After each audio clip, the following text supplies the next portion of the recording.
Network, thank you so much for being here with us tonight at Echo Base TV, where community happens.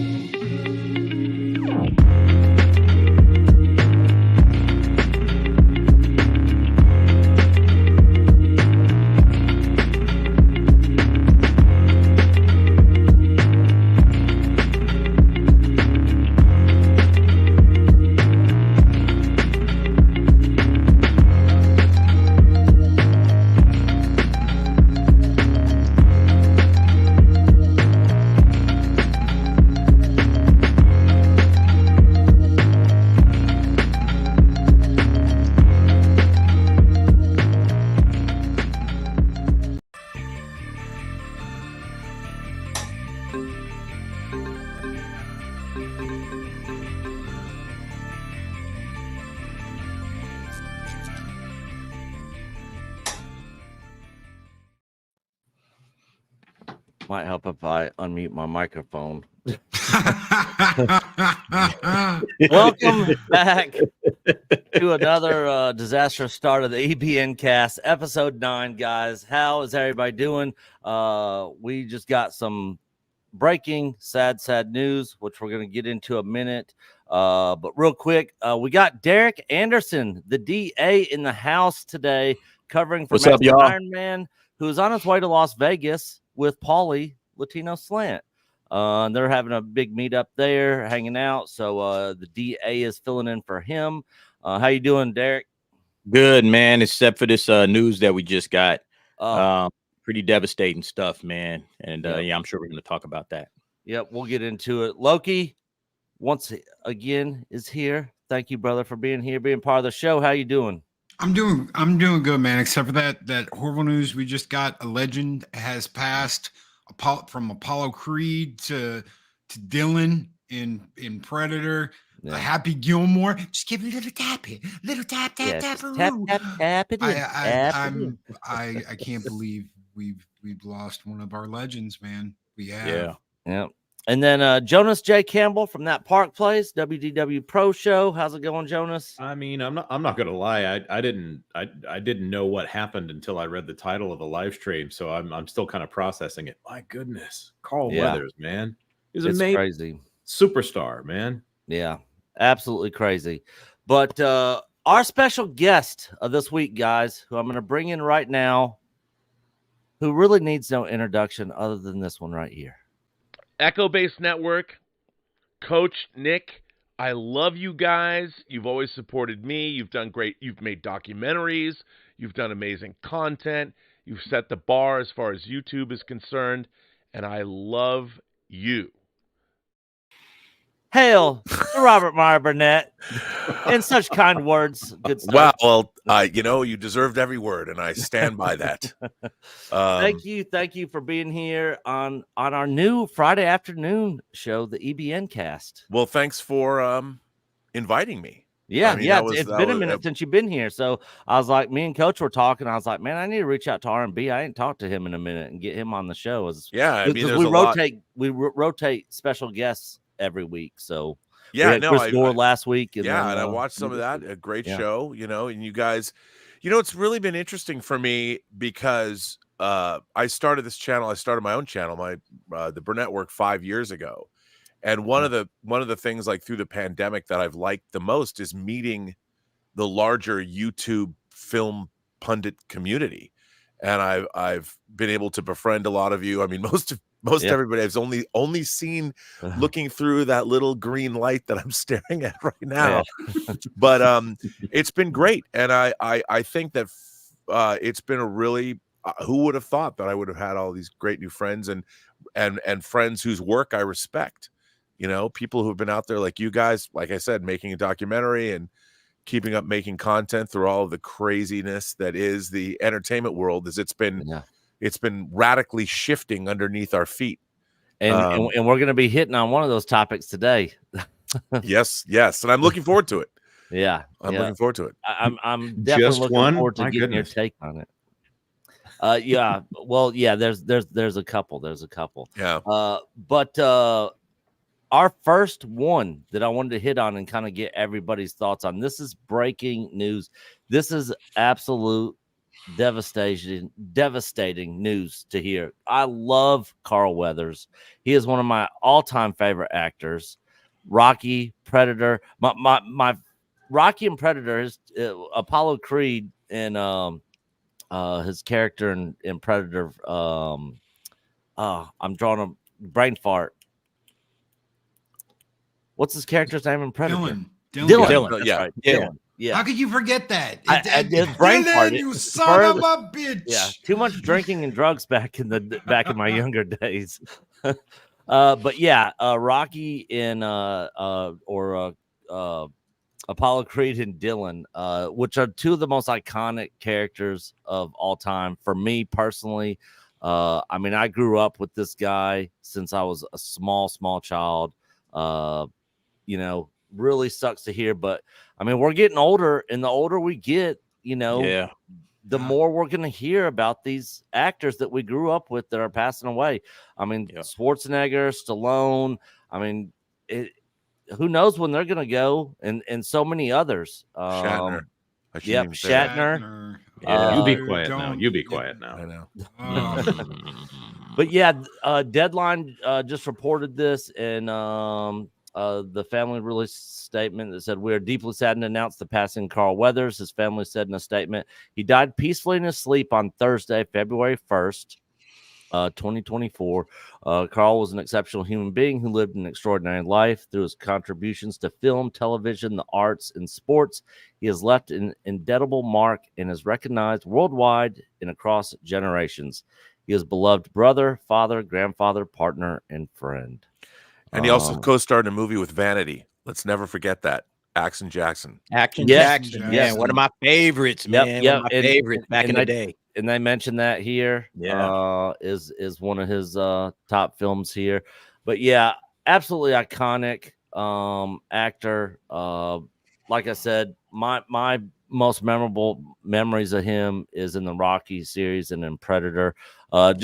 I'm going to go around the room, start with you, RMB. Just quick thoughts on this news and him as an actor in this industry. Well, you know, to me, it's funny. I'm always torn when we lose somebody that I've been watching, you know, literally. I mean, the first time he made an impression on me was in 1975 or thing when Rocky came out, 76, you know, and then watching the development over the 4 Rocky movies that he was in. And then having his own legacy continue on with the Adonis Creed, Michael B. Jordan, his character was so indelible that his son now has 3 movies and is going to make a 4th. So how many actors, you know, are part of pop culture for decades? And all the way into Star Wars, he directed an episode of The Mandalorian. And to see a vibrant personality, like he was one of those guys that he always classed up the joint. He always brought, I always loved him. His voice alone, you know, he just had one of those, I mean, who said Mando better than him? Yeah. And he always, it was, you know, he was an incredibly handsome, very charismatic screen presence. And I really loved everything about him, to be honest. And it's, while I'm sad that he shuffled off the mortal coil, he's left decades of work behind him that will bring new generations. You know, people are not going to stop watching all of the Rocky movies anytime soon. And, you know, it's really interesting. If he was just in Rocky movies, the fact that he went from a villain to Rocky's friend, you know, like in Rocky 3 when they're running down the beach together. Such a great character development throughout that series. He's you know, one of my favorite things in the Rocky movies. I think is it the end of Rocky 3 when they get in the ring together and they're because he owes them one favor and he goes for training them. He's got the mouth guards in and he goes ding ding ding, to start the fight. I always love that and man, I love Carl Weathers. I really do. And that's, I think when you look back at someone's life, that the fact that he has a lasting legacy that people are going to be enjoying for decades to come, that's all anybody can ask for. I mean, I would say that's, and what that statement was about, he was a father, a grandfather, a partner. I mean, his was a life well lived. Yeah. Absolutely. Derek, our token black man of the panel here. Yeah. what's your thoughts on this devastating news and some of your favorite memories of Carl Weathers? Completely shocked and caught off guard with that one. You know, I'm getting ready to talk about all this other stuff that we are going to discuss today, and then that comes up. Yeah, it was but right before the show started. Right, like literally like 10 minutes, you know. Yeah. And so it's like, you know, where does your mind go? And I went directly to Apollo Creed, you know, talking about just what Rob was saying. What's up, Rob? I don't think I've ever met you. How you doing, bro? I'm doing well. I don't think we've ever met either. But yeah. Derek is an up-and-coming YouTuber who lives in the Los Angeles area, your neck of the woods. Oh, there you go. I like your background. It's very classy and well done. Appreciate it. Thank you. Junkie but piggybacking off of what Rob said about how Apollo Creed, he went from a villain, and then we saw him turn into, you know, a hero and somebody that we cheered for and somebody that we loved. And somebody we were excited about, and he was Rocky's friend, you know. And I thought that it was interesting because I was a young man coming up, and you know, it was kind of a microcosm of the race relations in America at the time. You know, it's like that's a really good point. This, you know, we had this, you know, black man and this white man, and they were, you know, on opposite ends, and they were villains, and they were, you know, antagonists. They didn't like each other, and then all of a sudden, they grow together and they become friends. And Apollo helps Rocky. He says, yo, I got some training that you're going to need when it comes to fighting Clubber Lang.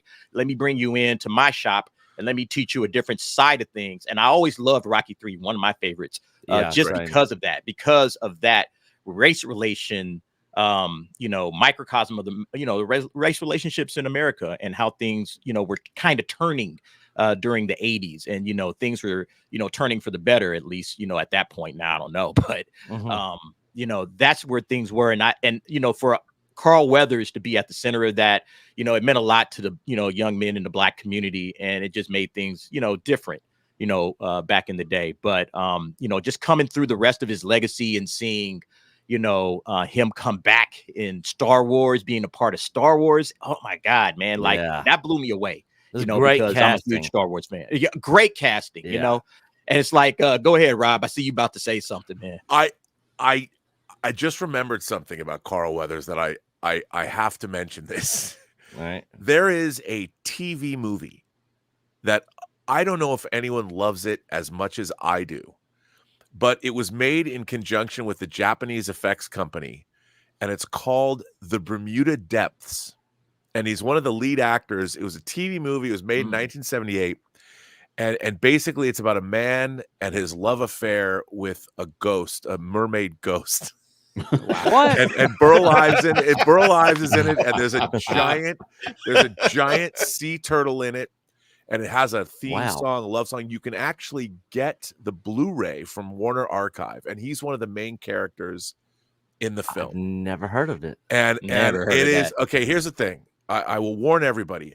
I dearly love this movie, and it's kind of romantic, and it's sad, and it's got a giant sea turtle, and it's got some not very convincing Japanese model effects in it, but it's awesome. And he's one of the main characters. And it came out. It was on TV in '78, which I think Rocky 2 came out in '78. So it came out around the same time. And by the way, lest we forget, Carl Weathers did play a bit role. He was a military. He was in the military in Close Encounters, in Spielberg's Close Encounters. I did not know that. But I just want to give a shout out for anybody, if you watch it with the right mindset. The Bermuda Depths, great Carl Weathers performance, and I want to give a shout out to that. Probably people are looking at me or thinking that I'm out of my mind, but it was the second time that he made an impression on me in a role, because, you know, he's friends with, again, you talk about race relations. He was a very strapping, handsome, virile black guy who had white friends, you know, and he did in this movie too. And that was never an issue with him. You know, you immediately liked him. But the Bermuda Depths, and I got to give a shout out to Warner Archive, because I thought nobody remembered this movie. And not only did they put it out on DVD and then on Blu-ray, but I found out that it was released internationally in theaters. So there's the TV version that's Oh, 4x3, but then Warner Archive put out the 16x9 or 185 version on disc as well, and it's not expensive. And if you want to see Carl Weathers in another great role, and you like giant monster turtles and hot ghosts played by Connie Selica with a great loving theme song, The Bermuda Depths is your movie. Yeah, I just typed it in Google. I'm gonna check it out. I don't know. Don't come back at me and go, what do you, Rob, what the hell? Well, Dude, the thing is, ever since I heard you talk trash on Iron Eagle, I don't know if I trust you 100% with your movie recommendations. dude, Iron Eagle's trash.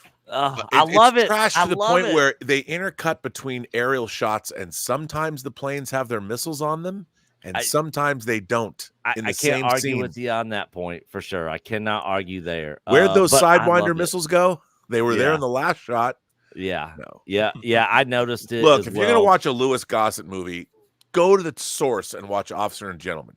Oh, I love that movie. Yes. As well. Yes. Yeah. Yes. Yeah. Absolutely. Yeah. My last girlfriend, she had never seen that. And I was, I had her watching Star Wars, Star Trek, the Marvel movies. She'd never seen any of these. I'm like, oh, let me find like kind of a chick flick thing that she might like. And I let her, she'd never seen Officer and Gentleman. She was crying at the end. It's the best. Yeah. It's the best. Yeah. And Louis Gossett Jr. won an Oscar for it. Yeah, he's awesome. And he's still alive. He's still, as far as I know, he's not passed away. Yeah.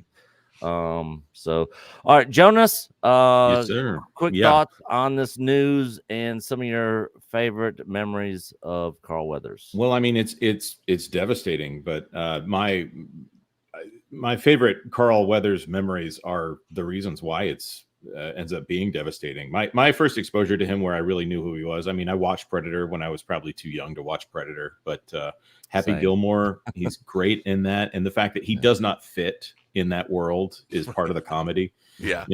But then he shows up for me in Arrested Development, and he plays this ridiculous version of himself that is an absolute cheapskate, but I identify with it. So I'm like, okay, I have to know more about this guy. I had never actually taken the time to watch the first Rocky. I'd seen Rocky 4 like 100 times because that's the pinnacle 80s movie.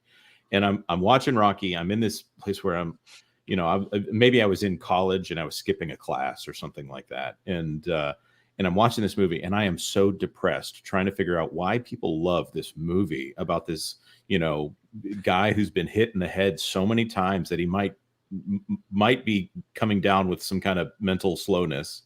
Right. And he's going up against this huge hulking guy, and of course that's Carl Weathers, and that's just it's not until the last 5 minutes of that film that you understand why people love it. And that film does not work unless you have someone on the caliber of Carl Weathers, someone with that magnetism, someone that is like, I understand why this is a little guy going up against a hero. And this unstoppable, he's this oily, jacked, huge guy, and finally he gets him down onto the mat, and it's like, I liked Rocky at that point, by the way. It does not work if Carl Weathers isn't a superstar, And then of course him in Mandalorian, it takes me out of it again because I'm going like, okay, this is Carl Weathers, but by the end of it, he's this wise older character that, I had a little trouble there because he's supposed to be a little bit of a dirtbag, but he grows into somebody that, is a little bit bigger. I'm seeing a character arc here, but I'm sad to see him go, but like Rob said, a life well lived. We're all going to go at some point.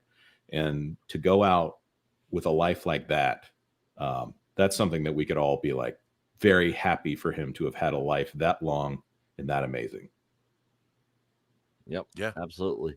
Loki, thoughts on this? Some memories? Two things really quick. Number one, Rocky. Okay, so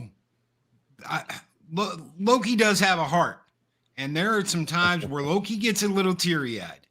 And in Rocky 3, when Mickey dies, I cried my eyes out. But there's Apollo, and Apollo's like, I'm going to take you to my gym. I'm going to, you're going to get with my coach. You're going to get with my training team, and we're going to teach you how to beat Clubber Lang. And then in 4, when Apollo fights Drago, again, I get the misty eyes, and I'm like, when he's waving Rocky off, and he's like, no, don't throw the towel, because he wants what is happening. He is to the point where he's like, I've got nothing.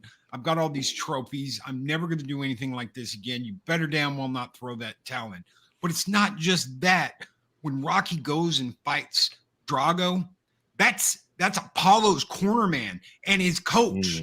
When his coach, that's Apollo's coach. When he's like, see, he's not a machine. He's a man. That's Apollo's coach. That is Apollo's team helping Rocky fight Drago.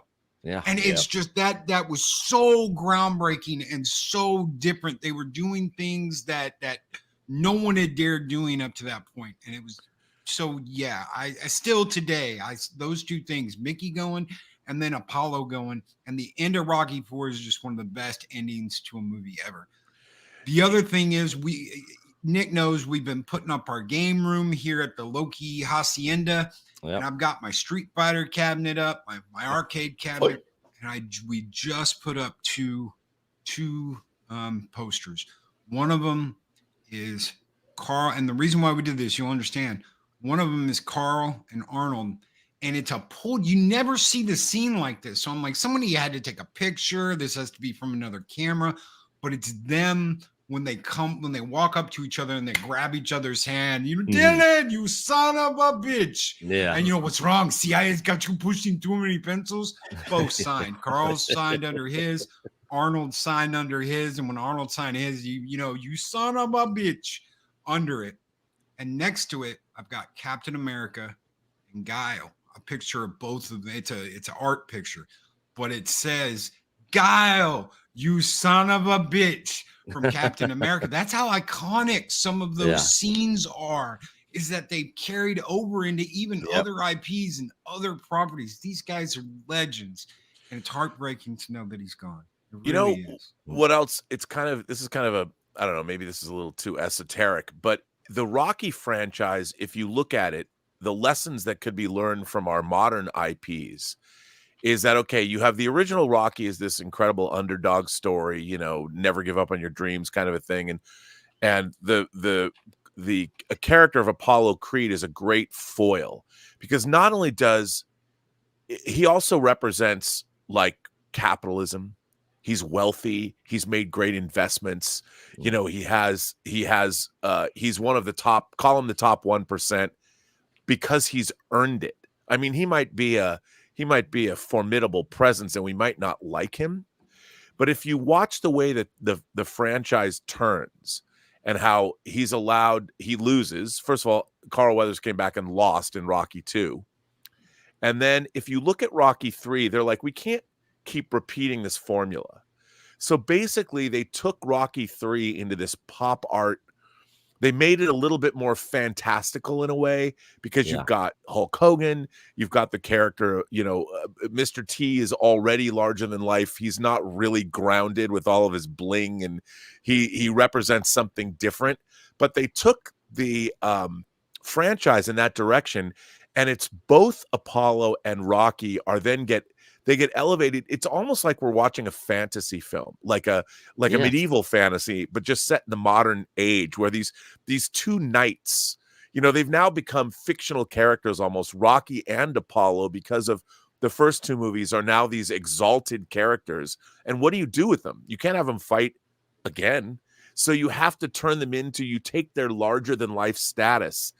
And if they didn't both work together that way, you couldn't have made Rocky 3. And when that movie came out, I think it came out in the summer of '82. That film was so embraced. People loved, like, how are you going to make another Rocky movie? But when people saw it, that movie was so fun, and you had to have both Carl Weathers and Balboa on the same and Stallone on the same level, and they knew they were now they were now fantasy figures. They were no longer, you're not in Philadelphia being a mob enforcer standing on a cold street corner. You're now in a new realm. You've moved to a new fantasy realm, which is the sun was shining. We're running on the beach together. Yeah, You know, it was such a different movie from the first two movies. Totally different. It's a totally, and there's the way to handle an IP. And literally by the time you get to Rocky IV, you've now who is the biggest villain on earth at the time? Well, the Russia, Soviet Union was, you know, and you literally talk about, you can't have a dragon in a Rocky movie, but Ivan Drago is about as close as you can get. Yeah. And then to agree, like Carl Weathers didn't have to agree to die in the movie. He could have said, "Can't you not kill me?" You know, he could have been paralyzed or something, but no, he knew enough. They both knew enough that he had to die like any great knight. You know, because that's the only way to fight the great Satan that Reagan had called, you know, the Soviet Union. And that was a way to handle an IP. Rocky V was a mistake, but you got straight to Rocky Balboa. But it wouldn't have worked unless you had Carl Weathers, because Carl Weathers had made the change. Rocky was like, Carl Weathers he was like Robert De Niro in The Mission, or he was Vader after he'd been changed, but he didn't have to die. You know, Carl Weathers was essentially Darth Vader before Darth Vader existed, and Rocky saved his soul and turned him to the light side of the Force. You know, and then the two of them together were more powerful than either one of them was alone. Yes. And that's what Rocky IV is about. It was about the two of them going up against the great evil. You know, there's part of me that like thinks we need a Rocky IV right now in this country, this super optimistic vision of America. Like, you know, I don't want to get too metaphysical here, but like I was thinking about the death of Apollo Creed is like the attack on Pearl Harbor in some way. And it's like these personifications of world conflict here, and you know, the underdog. Imagine making America the underdog, right? You have to have a global scenario in order to make America the underdog in this. But you just think about the joy and the pride in the end of that film. It's a little Djangoistic. It's a little, you know, of its time. It's kind of propaganda, but at the same time, some of the best movies out there are propaganda on some level. Yeah, not wrong. Not wrong. Yep. Real quick, guys. Let me hit some of these. GraphWeb, the most consistent man on the internet. For $2, hashtag cancel Disney Plus. Hell to you, good sir. Darth Maul's lower half for 10 euros. This is sad, terrible news. He was supposed to be at the German Film Comic-Con last December, but then postponed his participation until May. I was really looking forward to meet a legend like him. Yeah, I've never met him. Have you ever met Carl Weathers, Rob? I never got to meet him. No, never got to meet him. Yeah. What about any of you guys? Derek, Jonas, Loki? Nope. I did. It was a Comic-Con. I can't remember which one it was at, but it's when I got him and Arnie to sign that picture. Really cool guy. I only got to talk to him for a couple minutes. Obviously, everybody was like, you know, oh my God, it's Carl Weathers. Yeah. But he seemed like a really chill, cool guy. You know, I went up. I got close. Talked to him for a second. It's cool. Yeah, I got close. I was at a Star Wars Celebration in Chicago when they announced the Mandalorian, and I was like right there on real close to the stage when he's coming out to do the interview, and you know, the crowd's going crazy. It walked out, I think, with Gina Carano, and I forgot the other person that came out with them, but Pedro, that was pretty awesome. It might have been Pedro. I'm not sure. It might have been Pedro Pascal, but that was pretty awesome. And you know, he was just a man of the people, man. I loved him out on that stage. Just he was doing his own little selfies. He was like showing a little selfie, you know, as he was you know, taking pictures with the crowd. Yeah, I remember that. Yeah, he loved the fans, man. He loved the people, man of the people, and that was really what was awesome about seeing him come to Star Wars, a big franchise like Star Wars, and just be embraced by the fandom. That was a hell of a moment. Marcus Aquintus, member for 5 months here at EBN. Carl Weathers brought acting gravitas that the Mandalorian needed to be successful. Those first couple seasons, R.I.P. Carl, we will miss you. Absolutely. Hail to you and hail Carl Weathers. I wonder if this will affect the movie since they're making that movie. I wonder if this will have you would have to think so because he's been in every season. Yeah. Grief Karga. So you got to figure they're going to have to do something. Well, do something with especially the character. if they're denying that Cara Dune exists, they got to have Grief Karga in there on some level. So that's going to be a huge roadblock for them, unless they get Gina Carano back. Yeah. Star Wars Santa. Hell, Star Wars Santa for $5. A life well lived, but taken from us far too soon. I'm enjoying the discussion and remembering the wonderful gift Carl Weathers has been to us. 100%, absolutely. Sad news. Positive Candor has become a YouTube member. Hell to you, good sir. Welcome to the EBN member family. And our boy Matt Cave Gaming has gifted 5 Echo Base Network memberships. So welcome to all you guys. Remember, member stream last Sunday of the month. So last Sunday in February, me and Coach will be doing a live stream Sunday afternoon after Rob gets done with his physical media show, which is on Sundays. Right, Rob? That's right. That is correct. So, yeah, I've been liking doing that. Yeah, it's a fun show. I don't always catch it live, but I'll go back and watch the replays on it from time to time for sure. Stubble McShave for anybody know what's SEK? I think that's Swedish krona. Swedish krona. Yeah. For 20. Carl played heroes and antagonists, never villains. Yeah, I can't ever remember where he ever was a villain in a film, like a villain, you know? Yeah, I don't think so. Yeah, he's probably right. Yep. Thank you guys all for the super chats and member chats. I'm actually going to play this member video just because of what we get at the end of it. So thank you for your support, guys, and this is for you.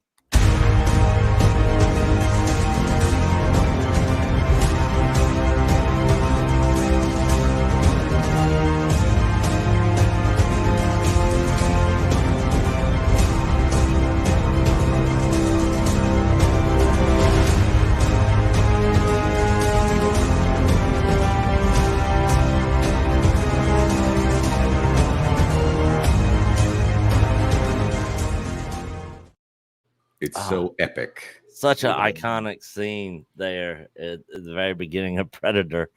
All right, guys, we're going to move into this other topic. I'm really interested in getting Rob's thoughts on this. So Chris Gore over at Film Threat sent this over to us. Let me do some little quick rearranging here since I got this banner at the top. He's been dropping a lot of stuff called the the Disney Files. And this is a Mail and Pale Stale responses to an open letter to the WGA. Now, I sent this to Rob. Rob, did you have a chance to check this article out, or have you seen this? Oh, yes. No, I've been following this with great interest. Okay. And yeah, it's really depressing. Yeah, and I know Jonas and I believe Derek and have also been watching this. Loki, have you been following any of this? Oh, yeah. This is what we've been saying for years. Yeah. So this is literally a 7-page article, guys. If you guys go to filmthreat.com, you can find it over there. I'll actually, mods, if you guys can put the link to Film Threat in there, that'd be awesome. I'm not going to go through this whole article because, like I said, it's 7 pages long. There's a lot of stuff here, and it covers not only the film industry, but the music industry and the publishing industry, you know, books and stuff. And you're seeing a lot of the same stuff in gaming as well. And it's really focused in the US. Like Japan, the Japanese market doesn't really subscribe to all this that we're going to get into. So none of this is really going on with Japanese games. Maybe that's one reason why, you know, all the Japanese comics and everything are doing so well. But they are changing the Japanese games before they get to the U.S. So yes, and be aware of that. The Japanese are starting to push back against that too. Good. Yeah. Yep. So I'm actually going straight to page 2 here. This was the main thing I wanted to hit on. This is WGA member that wants to remain anonymous. and he has a few stories to illustrate the hostility to non-diverse writers that may be of interest. So there's a couple key points here. Number one, writers hired on comic book shows are told it's a positive that they are unfamiliar with the original comic book and not a fan of the existing IP, because they want to do a modern new take on the material relevant to today. So speaking of people who've been hit in the head to the point where they feel like they might be losing mental acuity there. Yeah. That flies in the face of purchasing an IP. The market, just from a completely capitalistic standpoint, if you buy an IP, you want people to associate that goodwill that is already associated with that IP with the new thing that you are doing. You obviously need to innovate in order to adapt on some level, in order to be like, okay, I haven't seen that before. I don't know what it actually looks like in real life to have, Hagrid tell Harry he's a wizard. That was a more faithful adaptation, obviously, but the idea that you go in and the first thing you do is you change everything. That is what fans hated for a very long time about most Hollywood adaptations. So I'm shocked that they didn't. I'm shocked that they unlearned that lesson.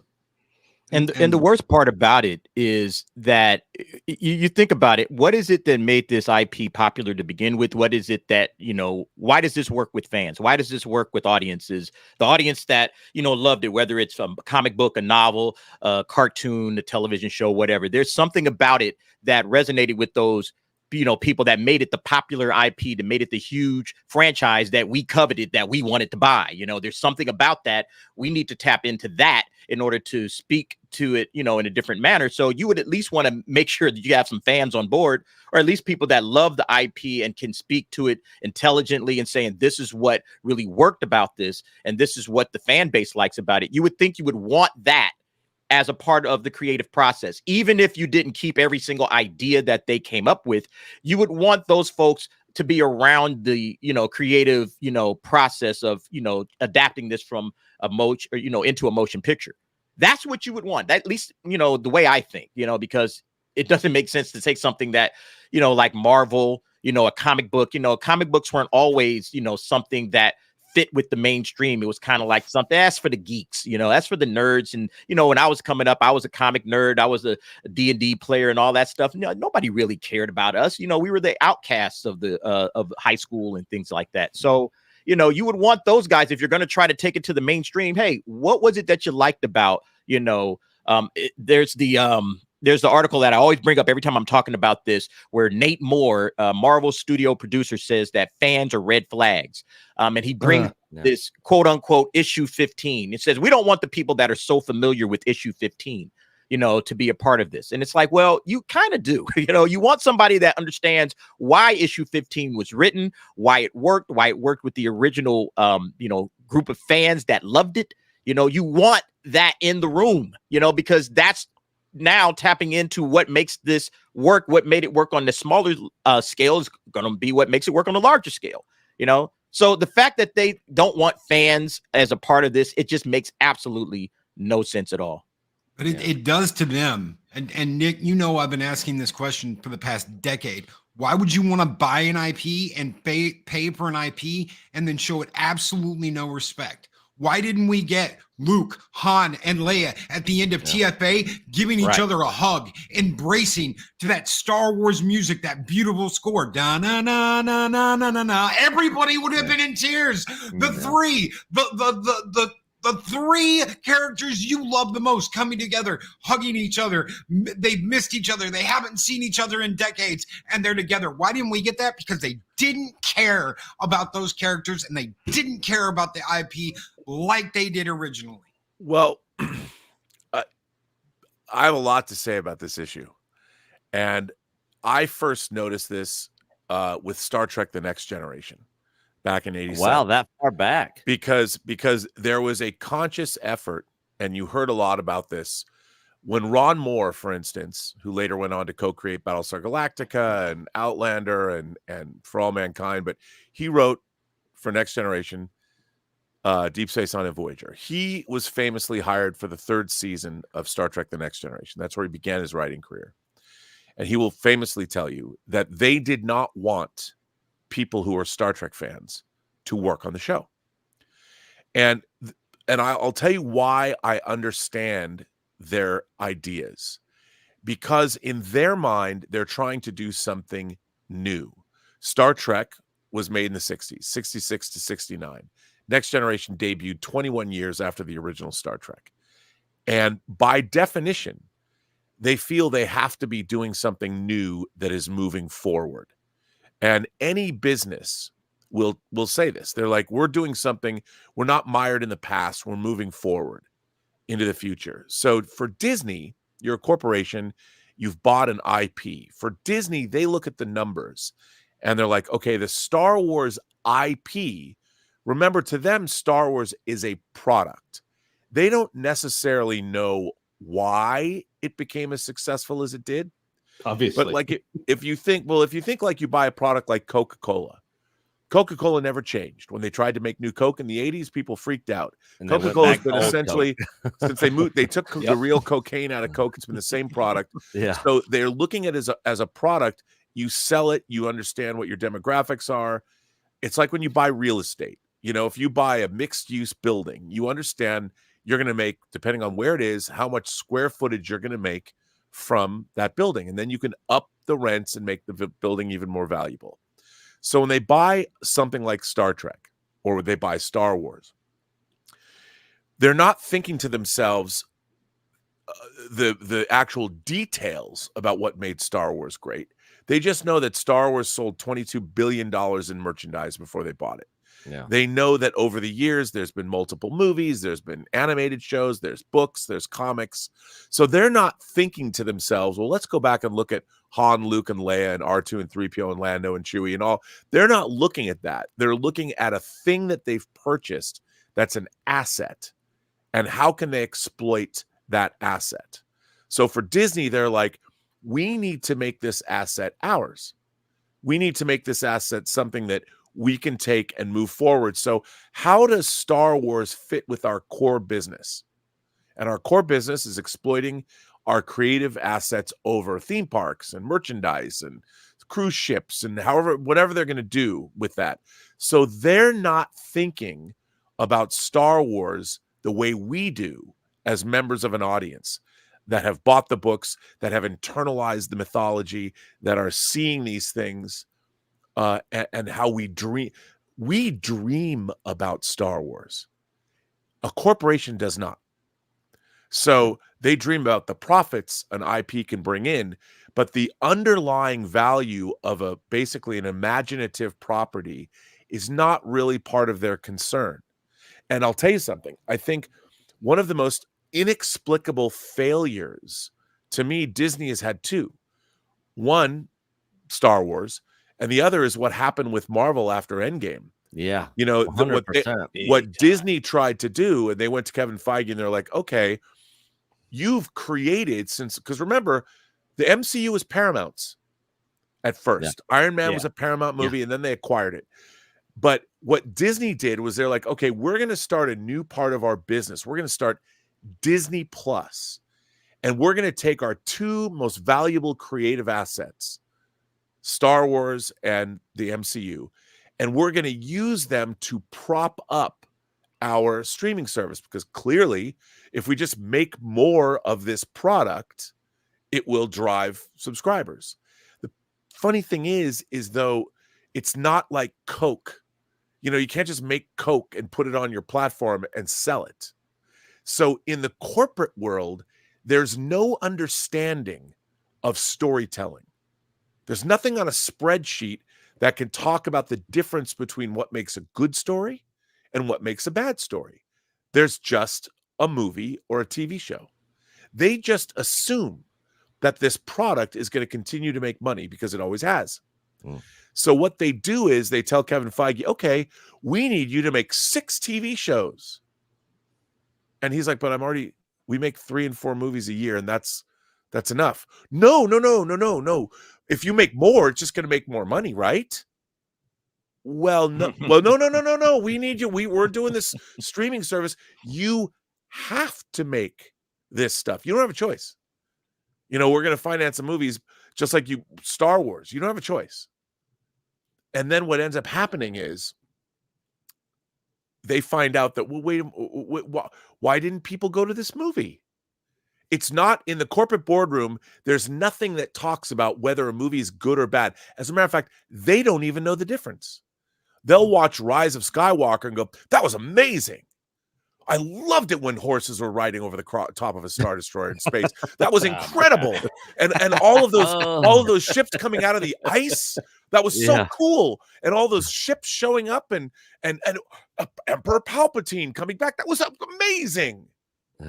They have no idea. They have no idea.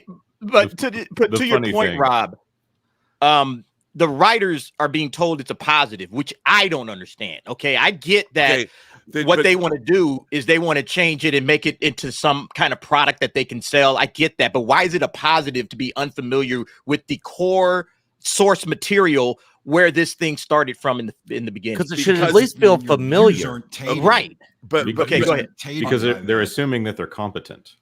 Well, but they're also assuming that they need to do something new. For them, here's what they're thinking. Luke, Han, Leia, and Lando are middle-aged. Our primary demographic is kids. We need kids and families.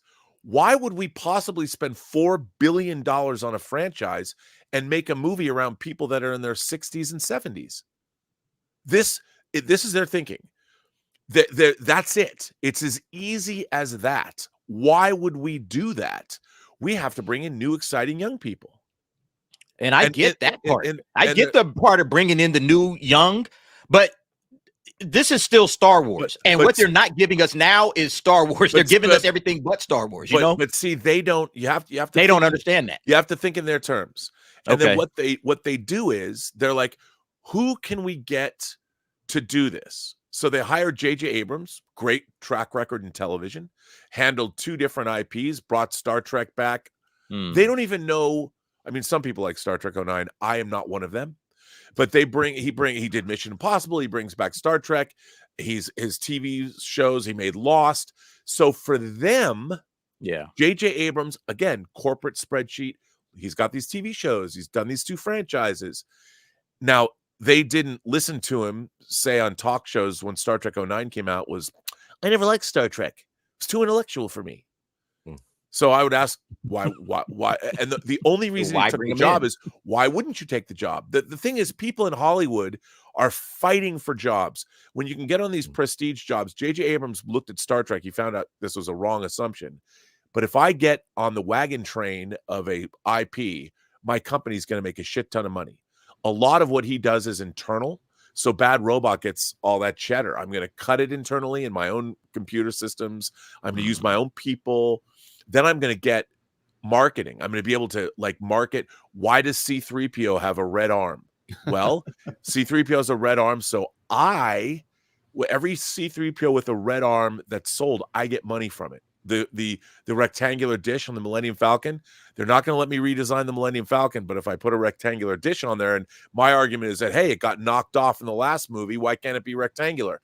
Then everything that has a rectangular dish, I get some money from. And so Disney's like, what we got to do is recreate Star Wars. We're going to keep it the same, but recreate it with our new people, our new characters. Now, none of this has anything to do whether or not they're making good Star Wars, because to them, there is no such thing as good and bad Star Wars. There's just Star Wars. And that's all they think about. Because these franchises of Star Wars has been around since 1977. You know, no one liked Jar Jar Binks either, but that didn't make any difference. We bought it for $4 billion. Star Wars still works. And now you have a whole new generation of people that love Jar Jar Binks and love the prequels. So the idea, we as fans get frustrated when we see bad storytelling. But the problem is the people in control do not know the difference. And if they do see something that's bad, it's not their job, by the way. It's not their job to know the difference. That's why they hire people with the big bucks. Now, some people do, obviously. There's checks and balances. But you ask yourself, how did The Rise of Skywalker end up even... Why would anybody greenlight that movie? You know, Right. The last two made more than $1 billion. like from, and that's the thing, because Star Wars, it does not matter. They think that The Last Jedi made 1.3 billion. Great. People love it, right? It made 1.3 billion. So J.J. Abrams goes, oh, Colin Trevorrow, we don't like his script. I mean, Duel of Fates is a better script, but whatever. Yeah. Carrie Fisher died. Whatever we're going to make. And by the way, Rise of Skywalker also made $1 billion. Yep. So the question that we all want to know is why? And the answer is, what do you mean why? We made $1 billion off the Rise of Skywalker. What are you talking about? Well, Because I mean, that's all they care about. And But so, also at the end of the day, for them, Rob, it's they the theme didn't parks actually more than make that after they account for budget, marketing, and what the movie theaters cut. You know, they definitely still got a profit. But well, yeah, but you actually, have to, I'm gonna throw this in here because I do financial analysis. They spent $550 million before that thing even went to marketing, so they didn't make any money on that movie. They wanted to market their theme park lands, which that was a disaster on another level. But anyways, yeah. And by the way, the Star Trek movies didn't make any money either. yeah. And people think they did. Nope. But I mean, I'll get off my soapbox. But so the problem is now you couple it with a company that wants to embrace DEI. Yeah. Now you have two different huge obstacles that you're facing. And that is where the destruction of the IP come, in that there's no longer it's no longer a meritocracy. And I'm I'm the one that's always been advocating, I want to hear new voices. Yeah. You know, I want to hear new directors. Like I've told the story, and one of my favorite examples of this is Spike Lee's first movie, She's Gotta Have It. She's Gotta Have It. Yeah. When I saw this movie, black and white movie about a woman from Brooklyn with multiple boyfriends and all this. This was living in Seattle. I was so completely removed from anything that would hold my interest in this. If I heard this, let's go see a movie, I was knocked out by that movie. Incredibly low budget movie. But when you saw it, you saw that there was a new filmmaking voice that was telling a new story I'd never heard before in a way on a low budget level that I'd really never seen before. And, you know, his next movie was School Days, which was, you know, but his next movie was Do the Right Thing. And Ernest Dickerson's photography and Spike Lee's work. Here's a new filmmaking voice, you know. And by the way, self-made, he was selling shoes to make the money to make She's Gotta Have It. Man, that's so cool. This is the kind of thing that we should be fostering of all the new filmmakers. And now there's no indie world. You know, look at Sundance. Who was at Sundance? Steven Soderbergh, who made Sundance cool in 1989. He's selling his new movie. It's all people that you've known. They've all got CAA as sales agents. You know, where's the new Spike Lee's? With everyone carrying a 4K camera in their pockets, we should be getting new voices. Tell me stories I haven't heard. Where's all the emerging filmmakers? You know, where's all these activist filmmakers that, you know, you need to hire people that are actually the people. They can't act anymore. They have to be the actual person to play the actual role. Okay, great. Why aren't you making that movie? Where are you all people? Where are they? Yep. And now the studios feel it's, oh, we have to be part of this, you know, DEI initiative. Why? Why do you have to be? You gotta foster the people that to get out there to make the movies before they even get to you. You should be fostering new filmmakers, and you should be, you know, giving filmmakers millions of like $1 million to go make your movies. Why aren't you, instead of like doing all these hires that are people that are unqualified to work on your franchise pictures that cost $200 million? Right. Why aren't you out there with groups? Why aren't you giving new filmmakers $1.5 million to go make theirs? She's Gotta Have It. So why aren't you doing that? Just to go back to the previous reporting here from Film Threat, the obvious fault in this system here is by putting diverse people who were not ready and did not go through the usual training process, because there's a certain apprentice and mentorship aspect that was here in the past, and maybe that was closed off to certain races, and that should not be the case. That is wrong, and that is morally a problem. But that being said, they were saying, okay, well, here's someone with a lot of talent, unhoned talent, it would seem from the process we're looking at here, that is somewhere near the beginning of their career, and they're going to push them to the front and basically tell them they can do no wrong. Yeah. It's a recipe for disaster. It's obviously, if you look at all of the things that have come out over the last, I don't know, 5 or 6 years, they've been a disaster. And so when, now the argument going around right now is if you have an airline that has someone diverse in some way in the cockpit, do you want to be on that plane? And I'm not saying that is a morally correct question to ask. I'm just saying this is the outcome of prioritizing diversity over the process of mentorship and growing talent and allowing people the freedom to fail without being in the spotlight.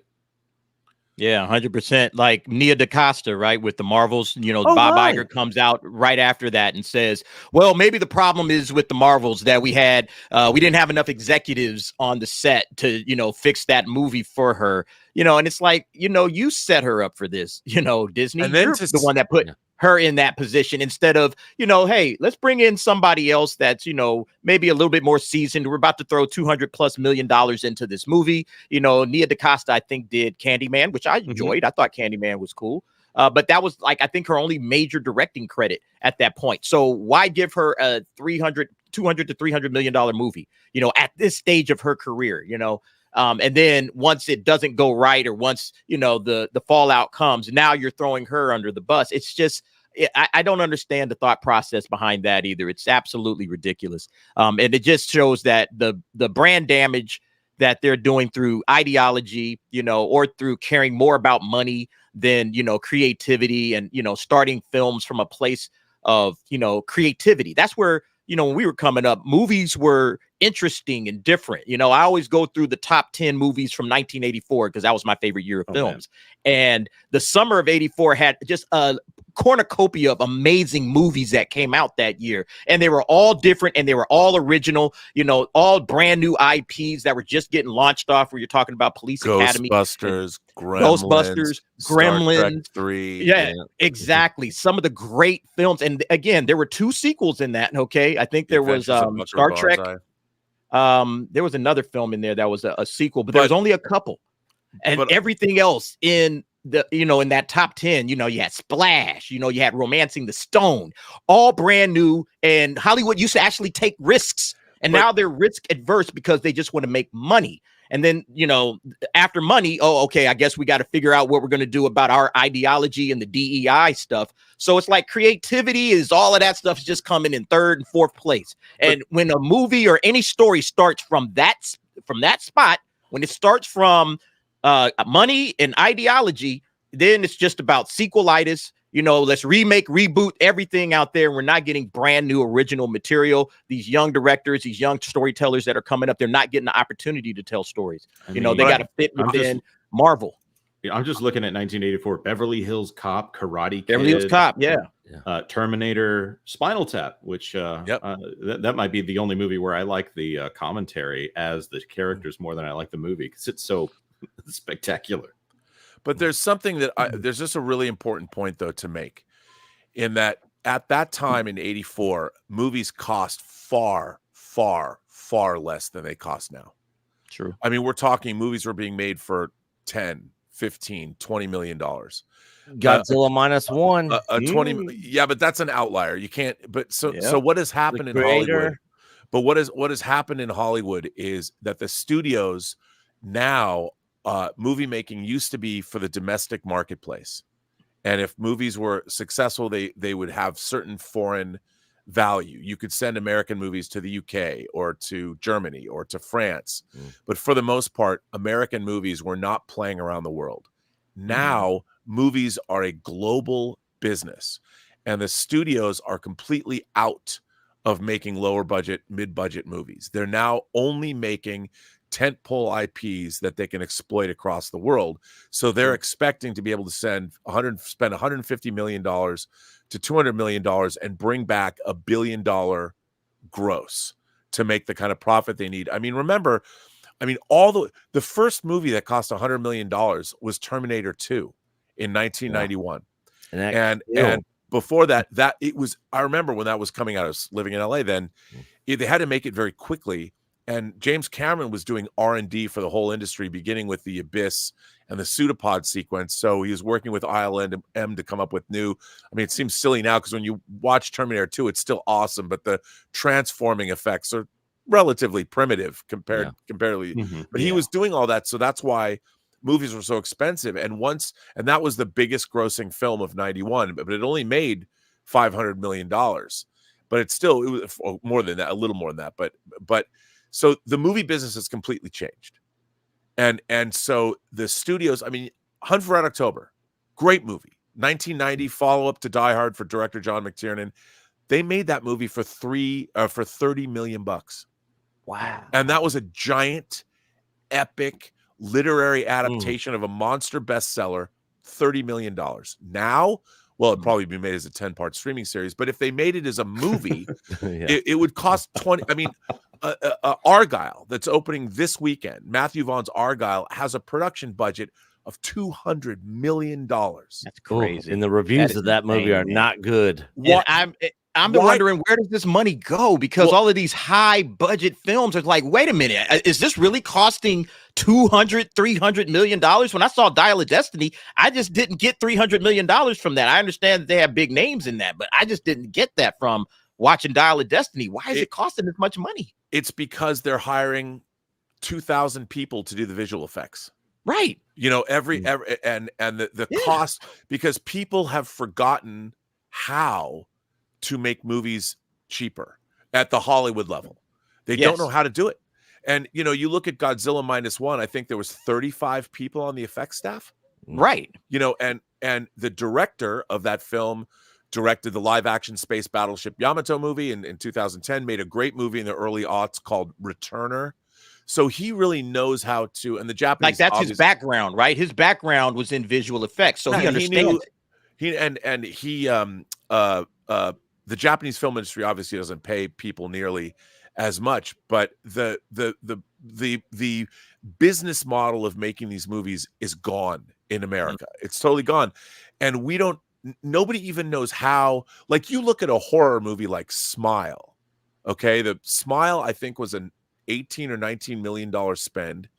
They made no marketing, but they ended up making over $200 million worldwide. And remember, the studios only get half the box office back.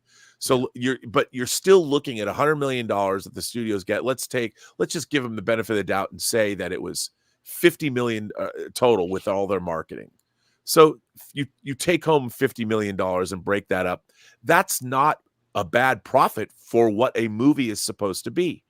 Right. If a studio made 10 movies that made $50 million in profit in a year, I mean, that's $500 million in profit. But for the studios, that's not nearly enough. But if you look at like Indiana Jones and the Dial of Destiny, that movie didn't make $50 million in profit.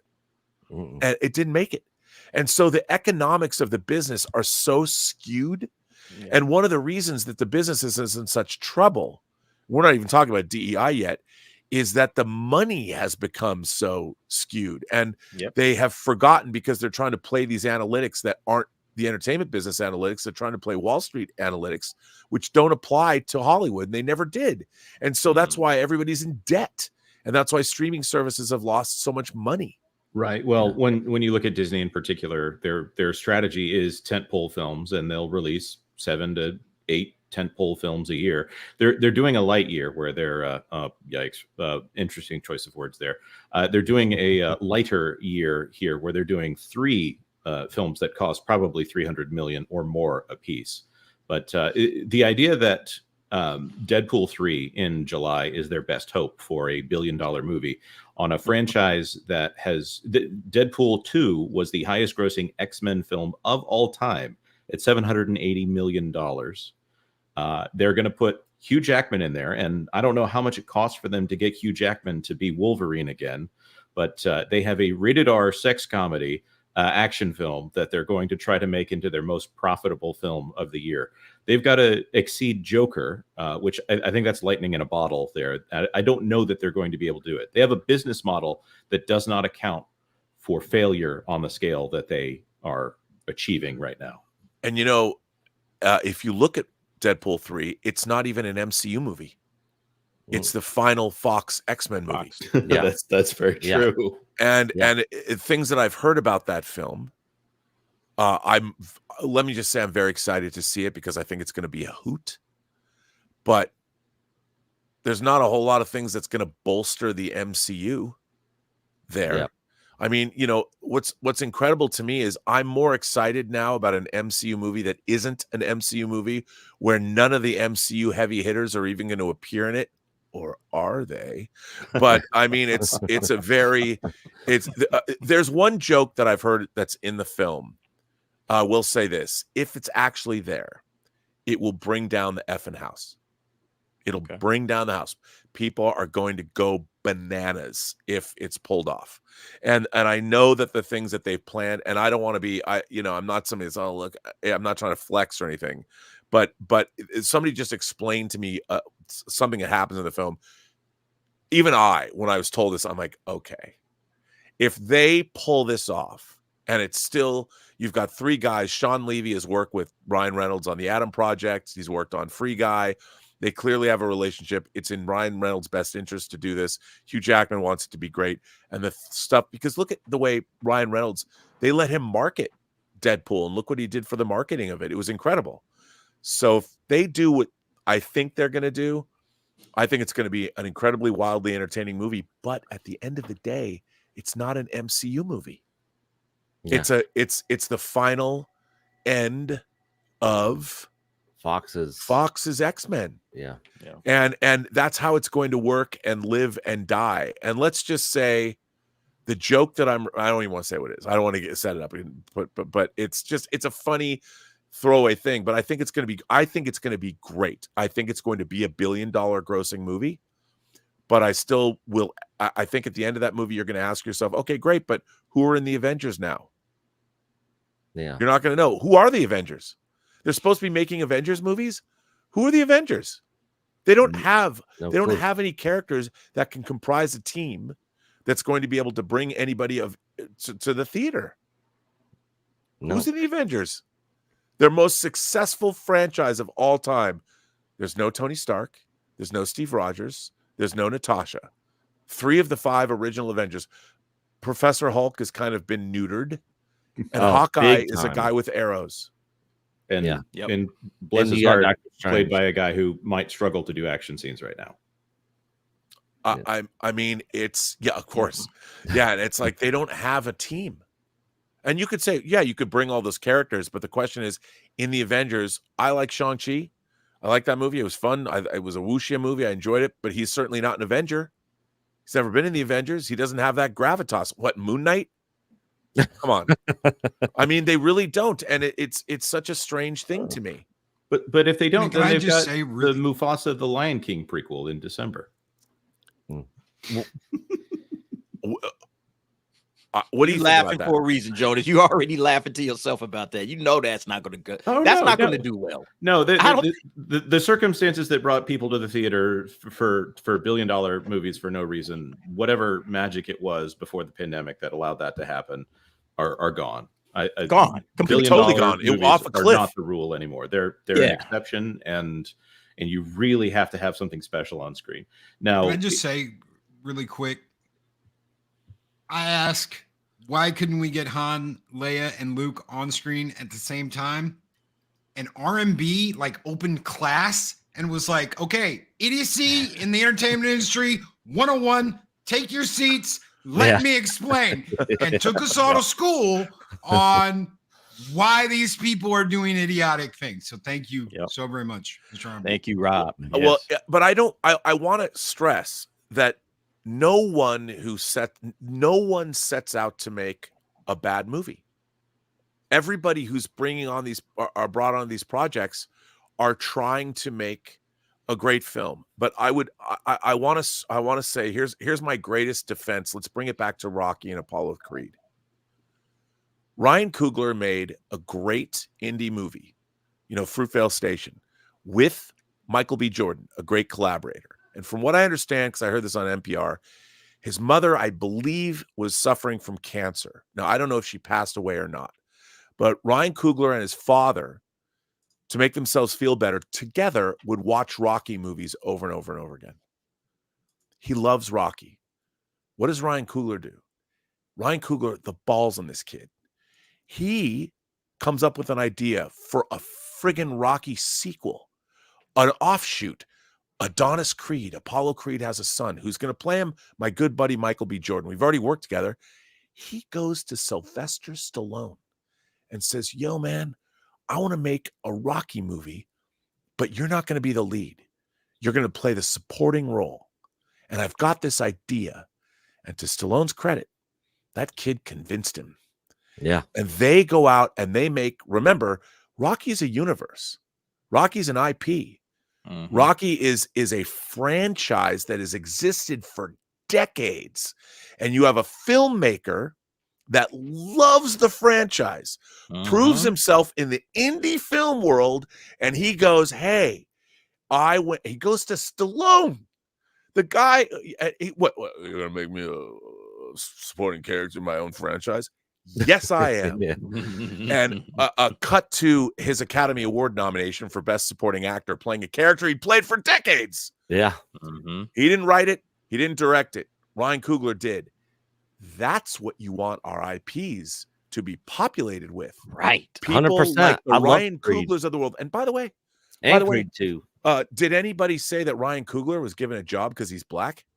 No. Nope. No. He had a great idea. And he was a fan of the original. Like you said, Rob, he watched it with his father. That was something that they got into. So it's like, okay, that's the guy I want making my stuff. That's the guy I want making my Star Wars. That's the guy I want making my Marvel films. Okay, the guy that loves it. That's what you want. You want passion. Now, and that's what turned out a great film. To be fair, he had proven himself making a very socially charged, very relevant, great film about the black experience and what happens in a true story where a kid got gunned down on a BART stop in Fruitvale Station. But it's a terrific film. He's an incredibly talented guy, and they probably did give him the job to direct Black Panther because he was black, but also he proved that he could work in a franchise property with the creator of the franchise. Yeah. Get him an Academy Award nomination. That was pure talent and passion. He did not get a job because of DEI initiative. He got a job because of his own initiative and his own ability. And bingo. And that's how it should be all the time. It's like those guys who looked at remember the viral video, and those two guys saw the Black Panther poster in the movie theater for the first time. They're going, all the time. This must be what it's like to see white people on a movie poster all the time. It's one of my favorite videos I've ever seen on the internet. And they're just going all the time. Talk about just pure joy. It's just these two guys. I don't know who did it, but that viral video is one of my favorite videos I've ever seen on the internet because the unbridled joy that they got seeing that one-sheet is the best. But here's the lesson that people from Hollywood should learn from is Ryan effing Coogler. And you know what? People are asking me, why is Ryan Coogler rebooting the X-Files? And I'm like, guys, because he probably loves the X-Files. And I'll bet he'll do a better job than Chris Carter did on the last X-Files movie. The very creator of the X-Files does not love the X-Files as much as Ryan Coogler does. So give the man a chance. Because I guarantee you, whatever Ryan Coogler is going to do with the X-Files, he's earned my trust. It's going to be great. You know, on the other side of that, if Creed had turned out to be a horrible movie, we'd be talking about Rocky getting cancer the same way we all talk about Rey taking the name of Skywalker. And that you're absolutely right. Yeah. But do you know who knew that Ryan Coogler was going to make a good movie? Do you know who knew it? Stallone. Sylvester Stallone knew it. Yeah. He knew it, and that's why he allowed it to happen. The person that created that franchise, that owned that franchise, he knew. And the problem is when you sell your franchise to a studio, there's nobody at the studio that knows the difference between good or bad. And that's not to say that they're stupid. It's just not their job to know the difference. The people at the studios don't make the movies. And the problem is the people they hire, they're hiring based on their spreadsheets.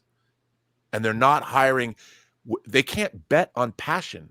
When you're going to spend $200 million, to be fair, I'm speaking on the studio's behalf here. How do you hire somebody based on passion when you're going to give them $200 million of essentially shareholders' money?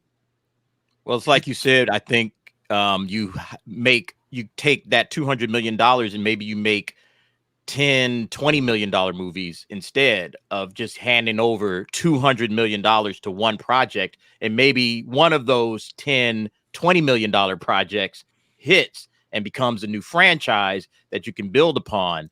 And that's how maybe the pathway for Hollywood should be moving forward, not just throwing all your eggs in one basket. Or do both, like the Blumhouse model. Do a combination, or do both. Or the do Blumhouse both, model is a good point. And then they went and spent $400 million on The Exorcist, and look at how that turned out.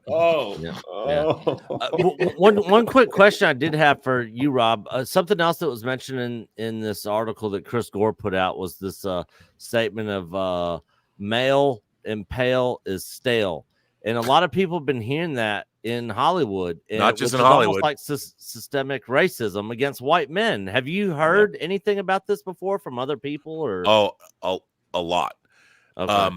And it's funny because the first time I heard that phrase, I laughed. I'm like, come on. No, but it's absolutely true. And but here's the funny thing to me, and I'll break this down from a demographics and a standpoint. First of all, anybody that wants to have a career in Hollywood, it's an insane dream. Trust me, I've been here since '89 working. My first movie I worked on in 1989. It's an insane dream to have. Now, if you look at the demographics in this country, for instance, just since the DA is here and he can speak to this because he's the DA and he can talk legally. So according to the 2022 census, there's 13.6% of the American population is Black. Right. And of that population, how many of those people want to pursue the insane dream of Hollywood? Right. How many of those people? I would suggest maybe none of them, because it's a horrible, awful place to work and you can never get anything done and it's terrifying. But the people that have a real passion for it, of that 13.6%, how much of that demographic is going to pursue their Hollywood dreams? I would imagine a very small percentage, only because there hasn't been a lot of people to follow into Hollywood. Now, there are a lot of people like F. Gary Gray. He directed Fast and Furious 8. He's a Black director who now can direct a franchise property. Ryan Coogler, billion-dollar director. Another person, great. And as a matter of fact, I would say that in Hollywood now, the percentage of Black directors who are bankable is as high as it's ever been. Yeah. I mean, Anton Fuqua is doing the Michael Jackson biopic right now. He did Training Day. Great director. So there's probably more Black directors now, both male and female, that are in the business. So maybe more people from that demographic will go in, but now it's all franchise properties anyway. But so if you look at that, are there people that are trying to get into Hollywood that can't get in? I would say the business is insanely difficult to crack. And Hollywood, if they can exploit your talent and make money, they will. And so I would ask, not the question of how many people at the Hollywood level are being hired, but where are all the new Spike Lees? Where are all the new people that are going out and making their independent movies like the She's Gotta Have It's of the world, that are then working their way up? The two Australian brothers who made Talk to Me, they were cutting their teeth on TikTok videos and Instagram reels, and they were learning their craft, and then they directed their first feature, which was Talk to Me. And it was really good.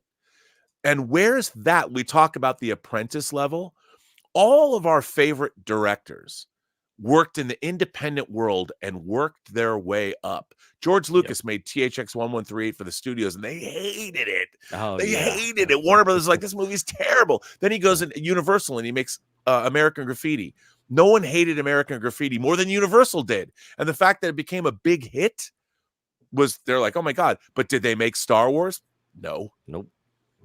Based on its success, Alan Ladd Jr. at Fox is like, well, I guess we'll take a chance on this kid. Yeah. And now, but then Paramount let him do indie. Yeah, but I mean that was later though. Yeah, and he also teamed up with Spielberg. Yeah. And remember when Spielberg had gone so over budget at Universal on 1941 that it was Lucas who said, Steven, You have to shoot this movie fast, and you can't go over budget because I'm paying for it. Yeah. You know, so that's what we need to foster, is not people having them break into the industry making $200 million movies. Nia DaCosta could have a great career. Luckily, she had another movie to go make. But why are you hiring somebody whose last movie was Candyman to make a $200 million, $250 million movie? Or this Obid Chinoy, who's going to be doing the Ray movie, who's just done documentaries. I mean, I understand that they want to have new female voices. You want to make a Star Wars movie? Why aren't you calling Catherine Bigelow? Yeah. Oh my, that would be amazing. Right? I have to think that this is producer hubris. Like these producers are so involved in the process, especially at Disney. And you know, I don't want to be Disney my entire life. I actually go on this live stream to not talk about Disney, but here we are. Bravo, this is a company that is so producer focused right now, whether it's Kevin Feige, whether it's Kathleen Kennedy, whether it is the people at Pixar and Disney Animation right now. This is a process in which an executive has to hone every single product. So you could come in with a $15 million idea, but this is such a bloated organization that it automatically adds what are we talking about? 9 figures onto any film just by adding the name Disney to it. Yep. I hate to say it. I got to go. I've got a kids basketball game I got to go to. This conversation is fantastic. Derek, Nick, Loki, always good to see you. Robert, it pains me to leave conversations with you because I love it so much. I'm so glad I got to talk to you, man. That's very nice. And it's great to hear your perspective as well, especially on the money side. Yeah, you guys over on WDW Pro in that Park Place. Final thoughts, Jonas? Final thoughts. Fix Hollywood, man. This racism crap is like, guys, if we can just acknowledge that people have different races and different cultures, and then we can all be greedy and try to make great movies and monetize in that way. I think the solution to all of this is a little bit of like, okay, we're going to acknowledge we're all different, but let's all work together to make some money here, guys. Because the way you do that is making enduring, wonderful works that speak to everyone. Yep. All right. Love you all. See ya. Take care, Jonas. See ya, Jonas. And nobody cares what color you are if you're good at what you do, and they can exploit your talent to make money. Not at all. Yes. I mean, it's so funny to see a bunch of I saw something really interesting. I remember seeing this. It was like a PBS documentary special. This was like had to be 10 or 15 years ago. And it was all these kids that were coming out of college, and they went to work at an advertising agency.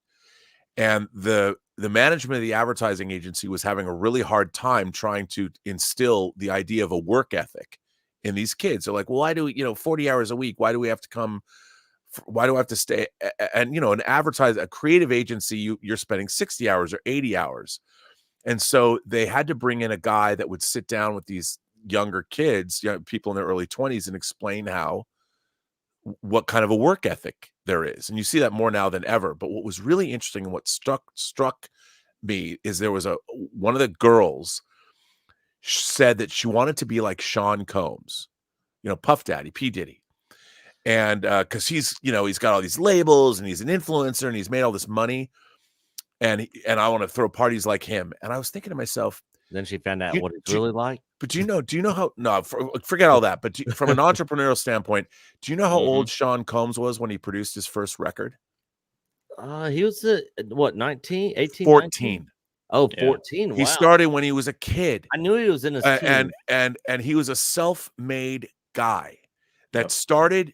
He didn't get into music for the bling. He got into music because he loved it. And he had his meteor, despite the fact, it's funny because I didn't even think about that because I've always admired him as a businessman, but his meteoric rise was not something that happened overnight. This was somebody who was passionate about record production from the time he was a kid, and he busted his ass. And all anybody now is they look at people when they're already successful, and they think that there was no journey there. We didn't have to go through the work that was. He was doing the work. He was doing the work as a kid. And I think that's something that we are missing in our culture. we are missing a drive for people to get passionate about something. It's the passion that drives the work, and you find your passion when you're young, and it's something that it finds you sometimes. You get passionate about things. Why? You don't know, but it's the drive, I think, that's missing. Because everyone wants it so easy now. It's all instantaneous. Oh, I became an Instagram, influencer, and I didn't have to do much work. But even the biggest influencers are busting their asses. They're running business. But you see it like what you're saying with the Instagram and with the YouTube and with all the various people on social media. It just seems so easy. Oh, this guy just jumped out there and he just made content. And then next thing you know, he's a success. He's got millions of followers. He's making money all over the place. But they're not seeing that behind the scenes. This guy is busting his tail. He's grinding. He's working 24/7. He's not taking any days off.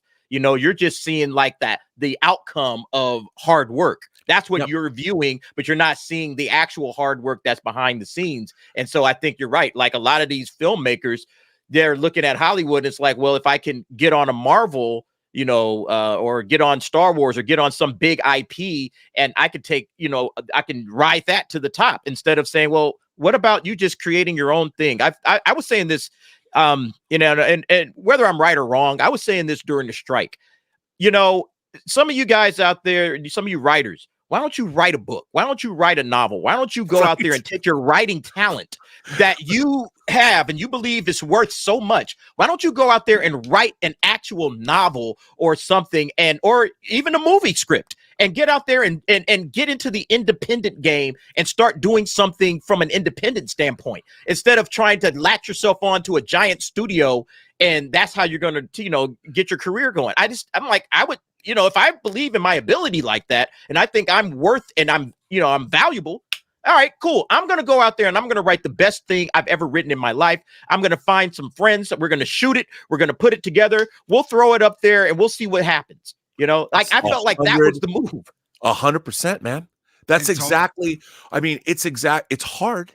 It's hard work, but especially now, like if you were to go, like, I don't know how much she's got to have it.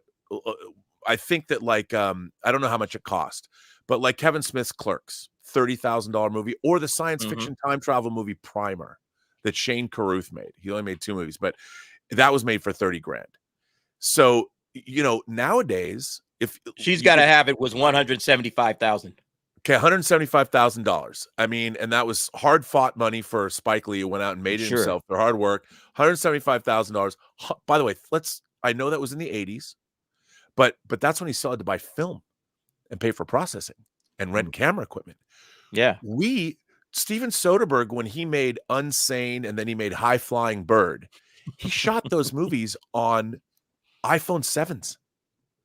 Now they're shooting them on phones now. I mean, and the quality is decent. Our cameras in our phones are as good, if not better, than a lot of what Hollywood was making films with for the first 75 years of its existence. And I mean, you don't even have to rent phones. Just find 3 or 4 of your friends that have iPhones. And as long as I would advise everyone to shoot sync sound and use a dedicated recording.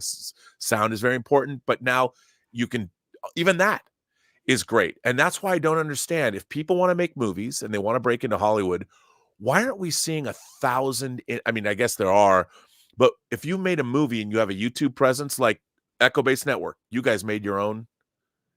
Nick and the coach made your own documentary.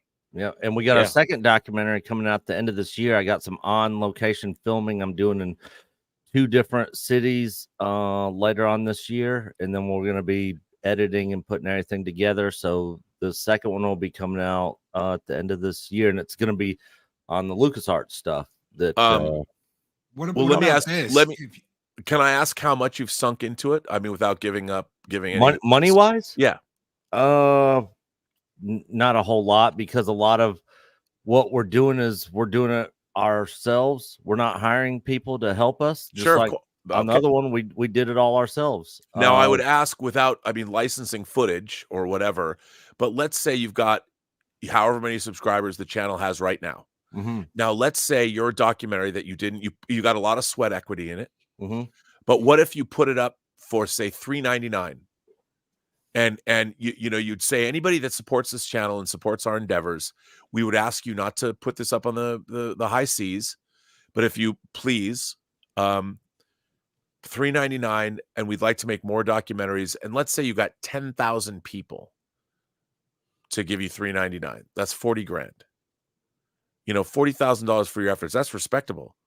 Yeah. And you've made a documentary. I mean, the late great John Schnepp made his Death of Superman Lives, What Happened.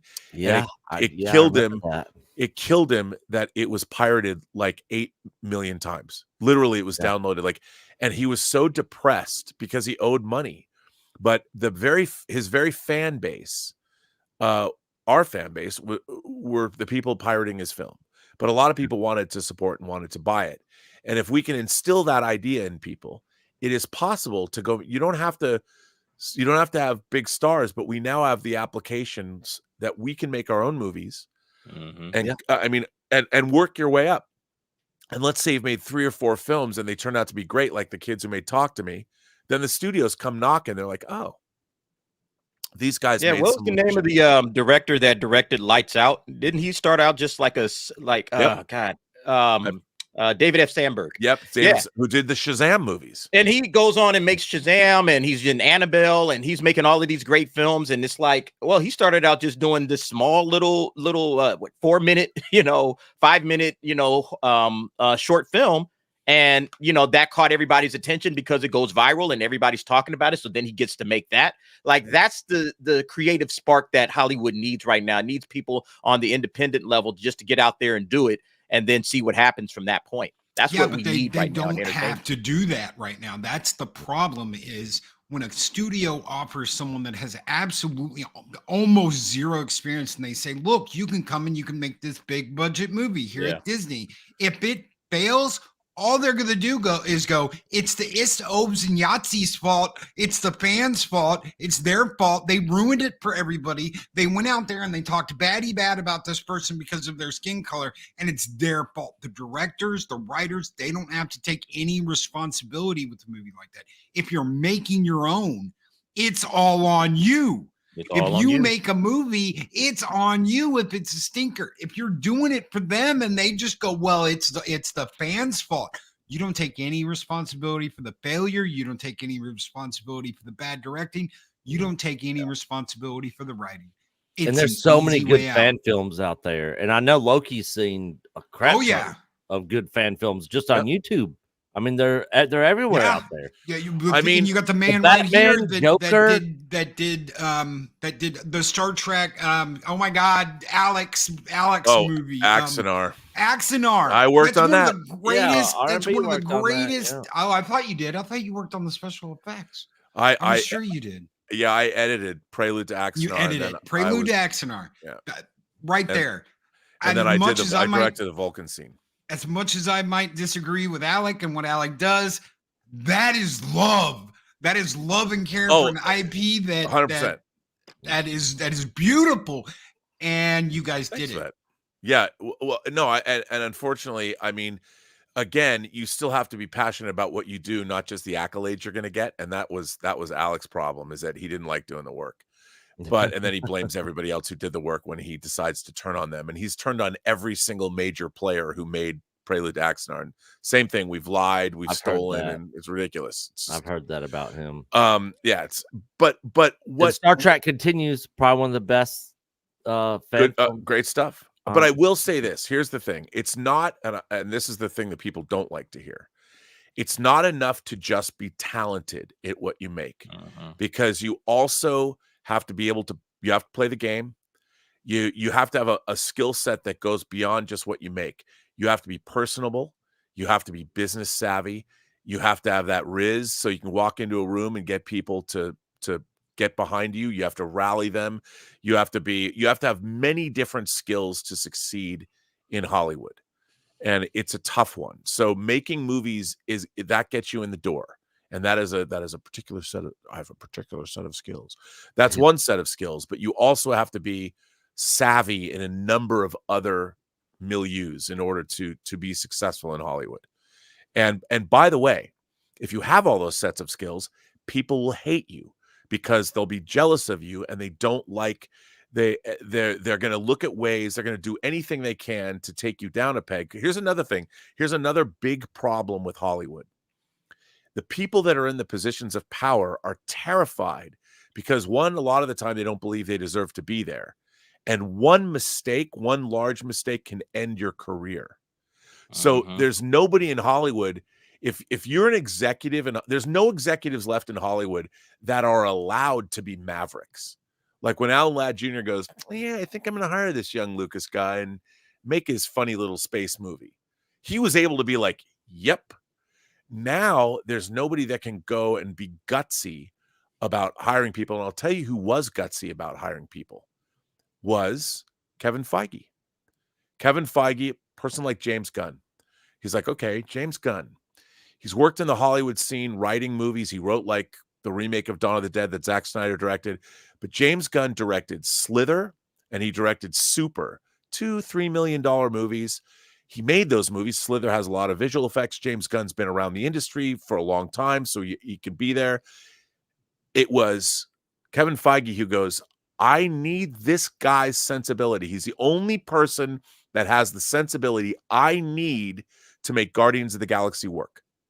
But he knew that James Gunn was an indie filmmaker. I worked with James Gunn on a really, really low budget superhero movie almost 25 years ago called The Specials that has a great cast that James Gunn is actually in, that he also wrote, that Craig Mazin, who created this show The Last of Us with Druckmann, directed. It was his first thing that Craig ever directed.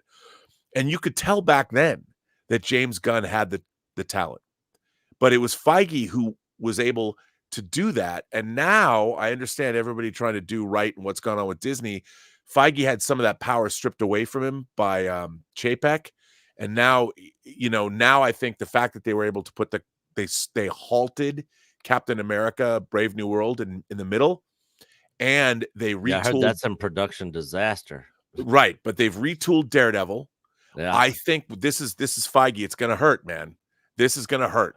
Both Daredevil hurt because they've scrapped what they did and they're starting from scratch. Yep. And Brave New World, they've done the same thing.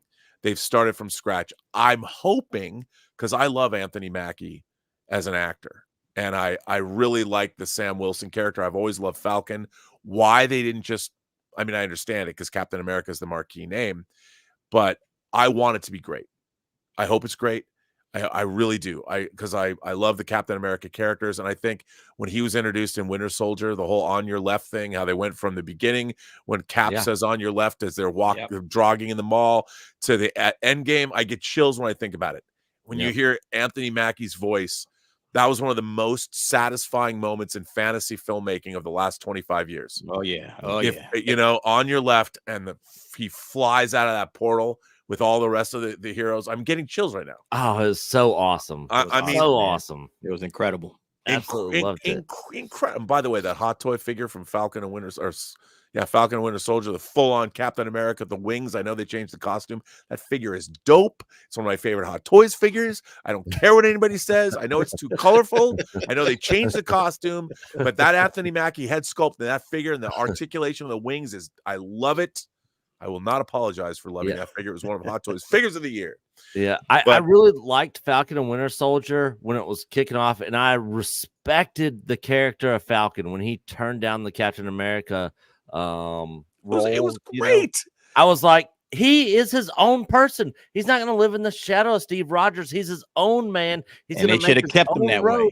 And I was like, I love this character. And then the other dude that they had it come in, the other blonde-headed white dude, I was like, he's not Steve Rogers. He's not Captain America. I hate that guy. Like, that's not Captain America. Kurt Russell. Oh, agent. U.S. agent. They have a figure of him too. He's right over there. And then at the end, he Falcon flips, takes on the role of Captain America, and I'm like, no, I liked you how you were. And then they started preaching at people about social justice, and I was like, it was all completely ruined for me, and I was really enjoying the show. It's funny. I actually, it's other than I liked WandaVision, but they had to change up Falcon and Winter Soldier when it was being made because of the pandemic. The plot had to deal with with a disease, with where they were going to unleash a disease, apparently, and they had to change it. Yeah. But that show, I mean, that was one of the things that I think that they really didn't deal with in the MCU was what happened with the snap in 5 years. Like, how did society change? And I really thought, like, I loved when he went to go get a bank loan with his sister so they could refurbish their boat. Yeah, I had no issue with that. Well, I loved it because he had no credit. The idea is, like, you've been gone for 5 years. You have no credit anymore. And there were things they were delving into that would have happened, like the whole planet. What happens when you just disappear? They've never really delved into that. Yeah. And it would have been something. I mean, it's just an aside, but they had a beautiful opportunity to let Bucky heal and prove himself and prove to himself that he's not a bad person by giving him the mantle and letting him prove to everybody he could be. This has nothing to do with black and white. It has nothing to do with race. It has to do with redemption. Yep. And he's a super soldier. Yes, he's a super soldier. And the fact that Sam Wilson, how are you supposed to wield the shield? You can't. You're not a super soldier. Yeah, he's just a normal guy. You're a normal, dude. regular guy. Yeah. And the thing is, that's where his strength comes from. Yeah. He has strength because he's not a super soldier. Because like when you meet him in Winter Soldier, he's helping veterans. He works at the VA. Yeah. You know, I mean, here's a man who's inherently, what is it? What is it called in D&D when you're like naturally good? You know, you're lawfully good. Oh, lawfully good. Yeah. Sam Wilson is lawfully good. He's a good man, and he's battle hardened, you know, and again, I understand why they went that direction. He's canonically in the comics that way, but you're right, man. Loki, that's what they should have done. And Sam Wilson would stay Falcon, and they could have gone forward and done something really interesting, because Bucky, you know, his soul is corrupt because he was made to be a murderer. Yes. Yeah. Yes. Yeah. I mean, and yet he comes back and he fights for the users, if you're a Tron fan. And you could have had that dynamic moving forward. Yeah. You know, Captain America and Falcon is a comic book. I grew up with it. You know, I love that. And the two of them, it could have been, although I did love the stuff they did when they brought back the character from The Truth, that comic, when they're talking about you, they're never going to accept you. That was a really interesting dichotomy. I thought that stuff was really, really good. It was Josiah. Is that the name? I forget his name, the character's name. But that's the thing. I mean, this whole DEI initiative, I get it. In theory, it's a good thing, but it's also, I think, misguided, because the percentage of people that want to get into the industry is actually not really there. This idea that people have been, I've worked in production for 30 years, and I've worked with all different kinds of people in every aspect of production. And, you know, the industry was working. Look what they did to Walter Mosley on when he came on Star Trek. One of the great black novelists. He created Easy Rollins, the character Devil in a Blue Dress, and look how he was treated. Unbelievable. But yeah, and something else is, like, you know, if you go back and look at how things were, you know, leading up until like the early 2010s or whatever, like none of this stuff was ever discussed, or nobody was ever complaining about any of this, because it was working. Yeah, because it was all society was evolving naturally. Yeah, you know, stuff like same-sex marriage, and we had all different kinds of people that were. It was evolving naturally. Then by the way, by design, you can even go back and chart this. It was injected into our civilization on 100%. Purpose. On purpose. Yep. And it's you want to ask yourself, well, I'm not even a tinfoil conspiracy theorist, because it all just comes down to money. Yes. I mean, follow the money. I wish that Satan himself had come up from the Stygian depths of hell and was pulling the strings and controlling everything, because he wanted to steal all of our souls. But it's not even that. It just comes down to money. And at the end of the day, that's really disappointing, because okay, why don't you make something with all the money and all the power you wield? Why not make something cool? Wouldn't it be cool if? Why not do that? Yep. Something else in that Chris Gore article over Film Threat that I had pulled up earlier is they talked about when they turn in their time cards, they got to turn in these little surveys so that they can turn that stuff in for tax incentives on. So the government is given tax tax Like tax exemptions. breaks? Yeah, tax breaks to people who are diverse. So it's like, we don't care if they're talented. We don't care if they can do good at this job. It's just, do they meet this Did they check the check box?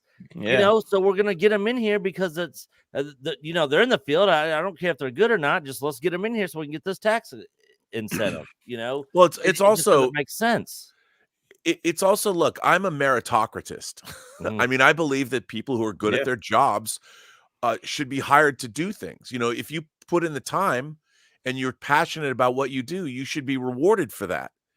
And I think that's how this country was built. You get to come to look, America's still the greatest country in the world, despite all of our problems. Yeah. But if you think about it, following the Nothing's British lead, perfect.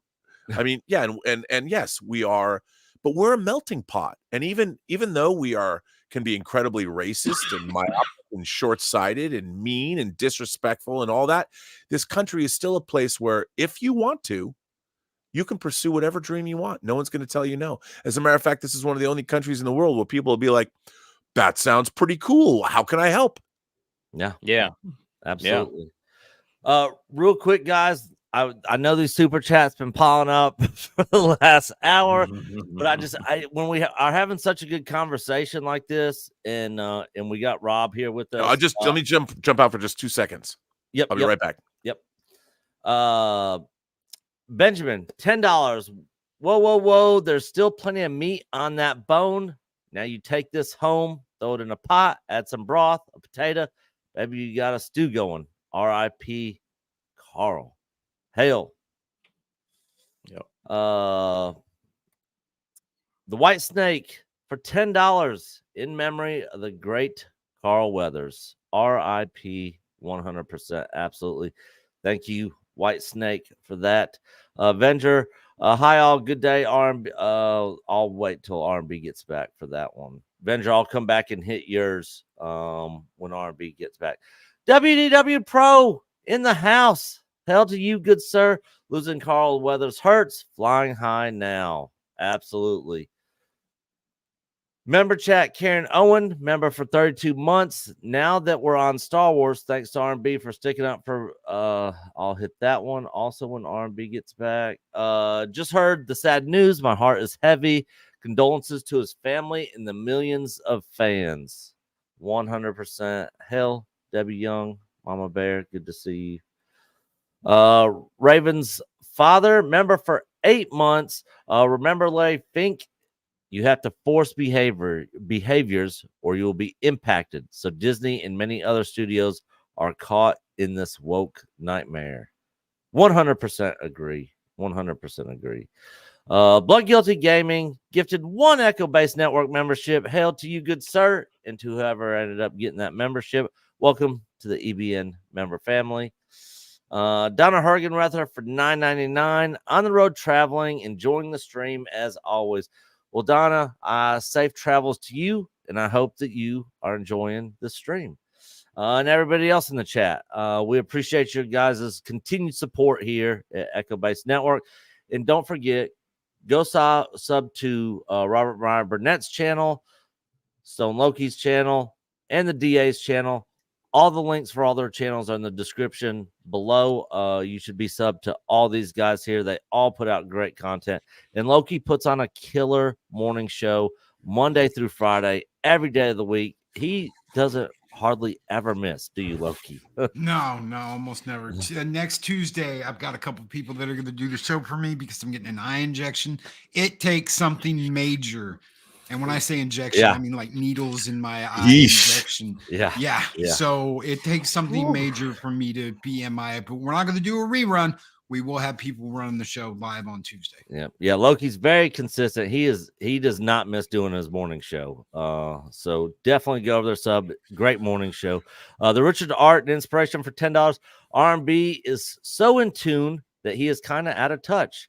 Catherine Bigelow is my favorite director. Love Stone, Loki, and Jonas at DA at Echo Base Network, making it happen. She is 70 though. So I do understand she just turned 70. That doesn't mean Martin Scorsese's in his 80s. Ridley Scott's in his 80s. Yeah. They're killing it in their 80s. I'd bring Catherine Bigelow out and make her, but I'm sure someone's like, well, she's 70. Then I would love somebody to go, so. Yeah. I mean, we got a man running the country that doesn't know his left from his right now. Surely she can freaking do her go out there and direct something. Mr. Buttcrack Media gifted 1 Echo Base Network membership. Hail to you, Mr. Buttcrack Media. Carl Weathers once said, "You can't change the past, but you can shape the future." Hola, Robert, pronounced Robert. Robert. Yeah. And then I had 2 other ones that I wanted to hit when you got back. Rob, hi all, good day, R&B. Who's this Andrew Francisco idiot on Twitter that's been having to go at you over Robert Pattinson's The Batman? I've not seen this. Okay, I haven't either. What's going on, Rob? Yeah. So there's this guy. I guess he watches our show, and he hates every iteration of Batman other than Ben Affleck. And he's always coming. He's not just me. He comes after people.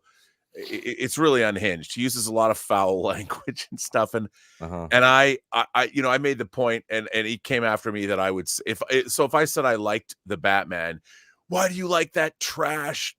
This cuck, blah, whatever. Batman too. He's just going after, and to me, I'm like, okay, there's a lot of people. I understand his opinion is a little extreme, but to me, what I don't understand is, and I recently sent him a picture of cover. I think it was Batman 20 from back a long time ago, which had Batman and Robin riding penny farthing bicycles. Those bikes that have the giant front wheel and the little tiny wheel, and they're both riding. I'm like, so which Batman are you talking about? Like, how many Batmans have there been? There's been, and I love the Jim Aparo Batman and the Outsiders in the 80s. Yeah, it was goofy. Like, one of their villains was the nuclear family, this nuclear powered family that was, it was so stupid, but I loved it. And it's like, there's been so many different iterations of Batman that if you're just talking about one Batman, you're missing kind of the point. I mean, it's like Superman. You can love Superman Red Sun, or you could like, when Kurt Swan was drawing Superman, there's so many different iterations that, to me, like Batman it shows that Batman can work whether you like the Arkham games, which I really like, whether you like Tim Burton's Batman or Joel Schumacher's Batman or Christopher Nolan's Batman or Matt Reeves' Batman or Zack Snyder's Batman, and I have action figures of all of them. So it's like, and he just doesn't like. He comes after me. It's just funny, like the foul language. Just like, dude, tone it down, bro. It's not that important or that big of a deal. This is like, 6th world problems here. Karen Owen, member for 32 months. Now that we're on Star Wars, thanks to RMB for sticking up for my hero R2 when he has been disrespected by Disney since they are in charge. I say that a lot. I talk about, like, I am no fan of Force Awakens. Yeah. But no one was done more dirty in that movie than R2-D2. Literally in a corner. He's literally, they put baby in the corner and they put a tarp over him. Yeah. Like, he literally has a tarp over him. Like, here's the hero of 6 movies. Let's dust him off here, he fixed Queen Amidala's starship. He fixed the hyperdrive on the Falcon in Empire Strikes Back. He braved the Junglan wastes to go find Obi-Wan Kenobi all by himself. And Saber in him, Jabba's palace. I mean, this is one of the great heroes of Star Wars. Yeah.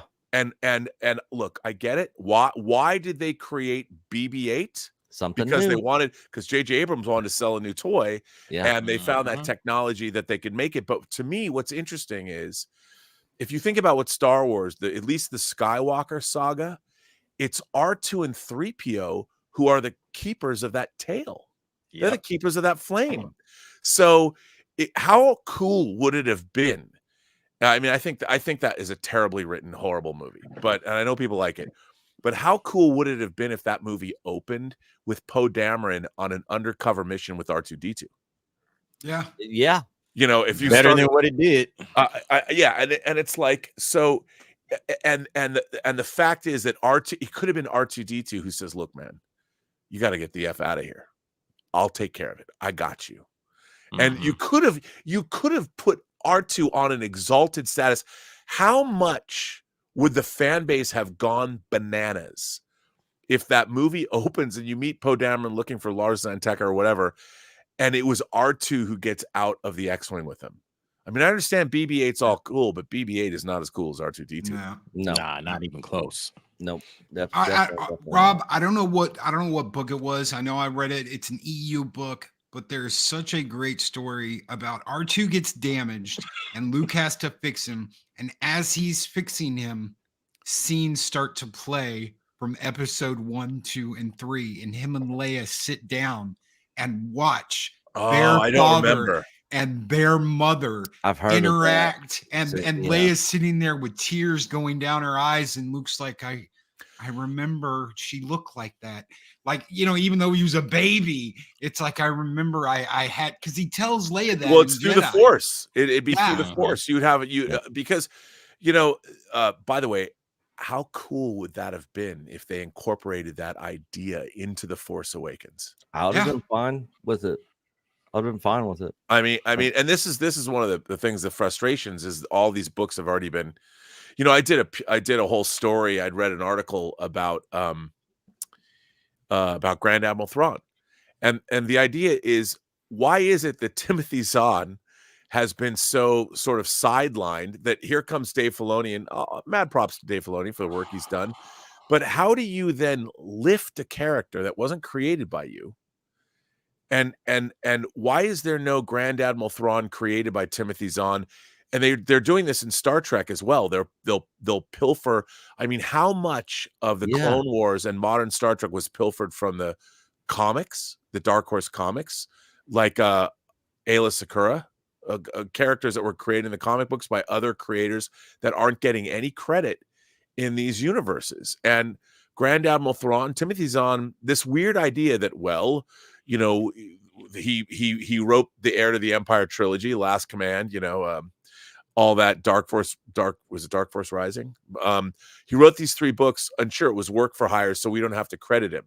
But he didn't write those books to be adapted into another form, because if he did, it would have been written into his contract.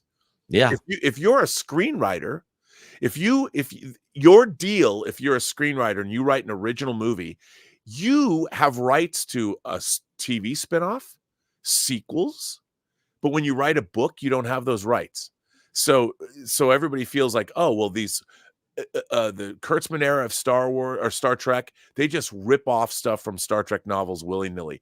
And with Star Wars, they've taken lore out of, I mean, Kyber crystals came from Splinter of the Mind's Eye. I know Lucas came up with that stuff, but they've been pilfering that forever, because the writers of these novels, who spend way longer than the screenwriters do to write their stuff, these authors spend way longer ensconced in these IPs, and they get nothing. They get no compensation at all. They don't even get like an on-screen credit. Grand Admiral Thrawn created by. Yeah, a funny thing that you mentioned that, because I remember when the AVP movie came out, Aliens versus Predator, they literally took stuff straight from that Dark Horse comic series, exact scenes and exact moments from that comic book series, and put out all the good stuff into that movie. That first comic series was great. Yes, and the comic series was way better than the movie. I'm like, look, if you're gonna rob stuff from the series, just remake this comic book movie and turn that into a movie, because that comic was awesome. They told absolutely them they loved it. could not. They told them they could not make it in space. It had to be on so Earth. It had to be an dumb. Oh, my Earth-based God. movie. So doesn't they make had to cut sense. out Like, I was Chico like, well, Maguchi and all that and make Yeah. it an Earth-based movie. Fox told them we will not do it in space. But That's they could. insanity. It really. It just took place on an alien planet. It could have been, shooting. Yeah, together. Yeah, they could have done something else, whatever. But anyways, Claudius for 499 RMB rope pair. Biggest fault is his lack of appreciation for the genius of Skyfall. Top 3 James Bond. Claudius is one of the people I met via the internet that I love to death. Yeah. Him, his son Spencer, and his lovely wife. They're great, great, great people. And by the way, I'm convinced Claudius knows something more about aliens than I do. So, Yeah. but and I mean that sincerely. The look, to me, Skyfall once again was James Bond rather than blaze new trails. They took a page from The Dark Knight and they did their version of The Dark Knight. And it's a movie where James Bond repeatedly fails from the opening pre-title sequence to the very end of the movie. And it's beautifully shot. It's really well directed. I just don't like it. And it's a mixed You ain't bag. alone. There's a lot of people it's a mixed bag on Skyfall because I know a lot of people that are like, yeah, I enjoyed it, and other people are like, It's not there. James Bond fails repeatedly in that movie. Yeah. He's a character. He's a mopey, sad sack guy that because one mission went awry, he's like, and the rest of the movie he just fails, and then M gets killed. Yeah. I've seen that movie one time and I never wanted to see it. It's like Rise of Skywalker with you, Nick. I've seen it one time and I'm never going back. People who I trust, I never watched it because people that I tend to align with on movies and stuff were like, this is garbage. Like, it's beautifully made, but it doesn't even have a very good set piece in it. I mean, people would say the subway scene and maybe the opening scene's pretty cool. When he goes to Skyfall, when he goes to where he grew up, I love that. Oh, you get to see where James Bond grew up. Besides that, yeah. But James Bond grew up in this fairy tale cabin in the middle of nowhere where no one else lived. I mean, he was a commander in the British Navy. But it was cool, even though it was a little Home Alone-ish. But the photography was spectacular. Roger Deakins shot it. It looked amazing. And the score is really good. Yeah.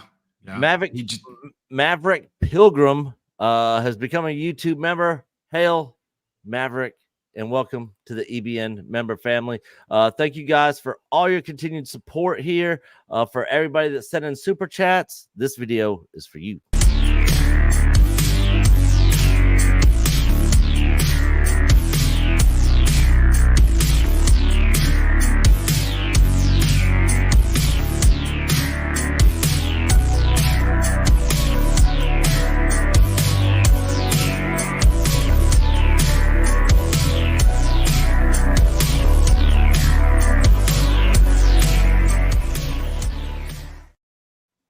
And to all the new members, this video is for you guys. Welcome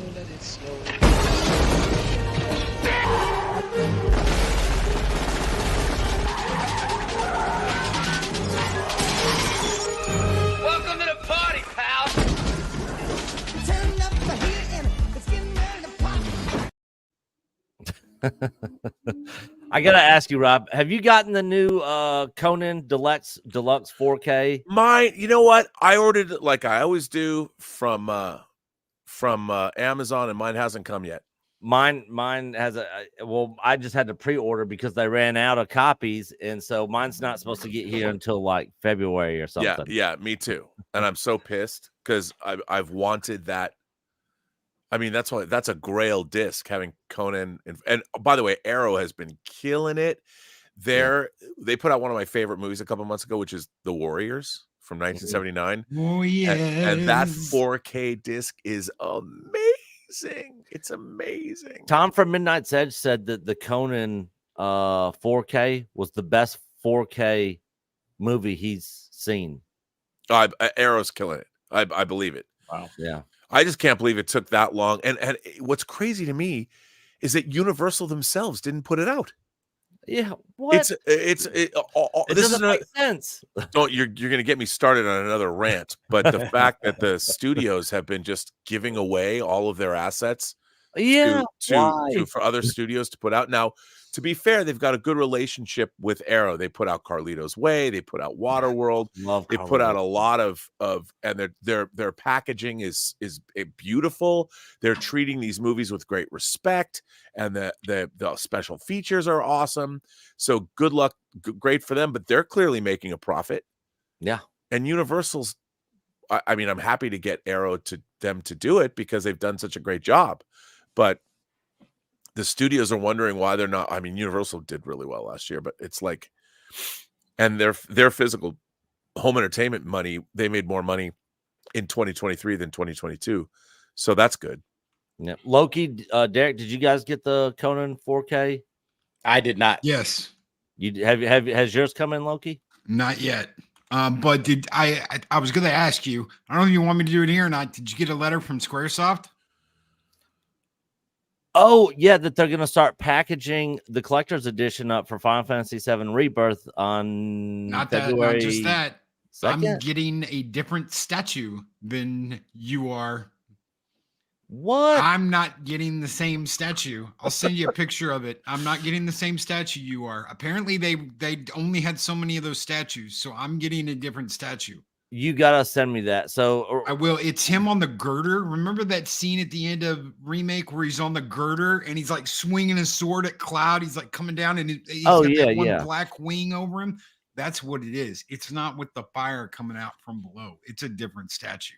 Yeah. So Rob, we had Andre from Midnight's Edge on 2 weeks ago, and I was talking about our first topic that we hit on was Final Fantasy VII Rebirth, which is the second installment of the remake of the original Final Fantasy VII game from 1997. And I was talking about how out of more than anything, movie, music, TV shows, video games, whatever, this game that comes out this month is my most anticipated thing I'm looking forward to more than anything in the entire world for this entire year. I'm so excited for this game. They're having a big, huge event this Tuesday. But what Loki's talking about is we ordered these collectors. It was like $400 or $500 for these collector's editions, and I get this big, huge statue that comes with it.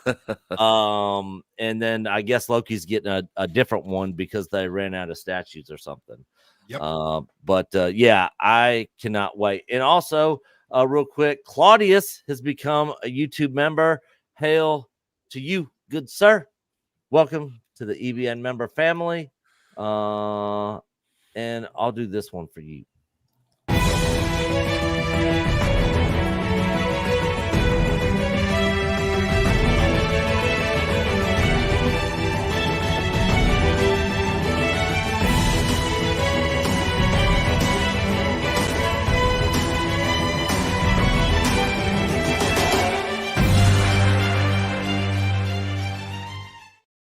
That was a super chat video, but I didn't want to play the same member video again. But anyways, our last topic of the day that we want to hit on, that we want to get Rob's thoughts on, is Dune Part 2, which is coming out. Everybody's hyped for it. Loki, what do you got for us on Dune?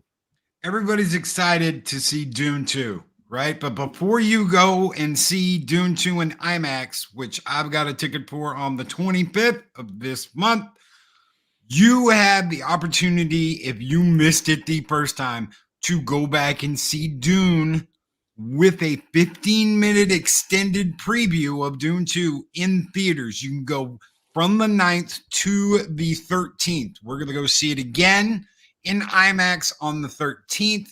This is Dune Part 1. And then on the 25th, we get to go and see Dune 2. This is going to be huge. There's a reason why they are bringing this out for almost a week, where they're like, no, come back to IMAX, see the original, see the first film again in IMAX, because this is going to be huge. So this is February 9th through the 13th. February 9th through the 13th. You can go to it's the fan whatever it is, fans in fan zone fan. Oh yeah, I know the link you're talking about. It's the same one where the Final Fantasy VII Advent Yes. Children tickets are. Yes. Yeah. So go to that website. Basically, guys, if you go on Google and Google Dune February Re-release 9th through the 13th, you'll find tickets. You'll find the closest theater to your area. It'll probably be the very first site that comes up.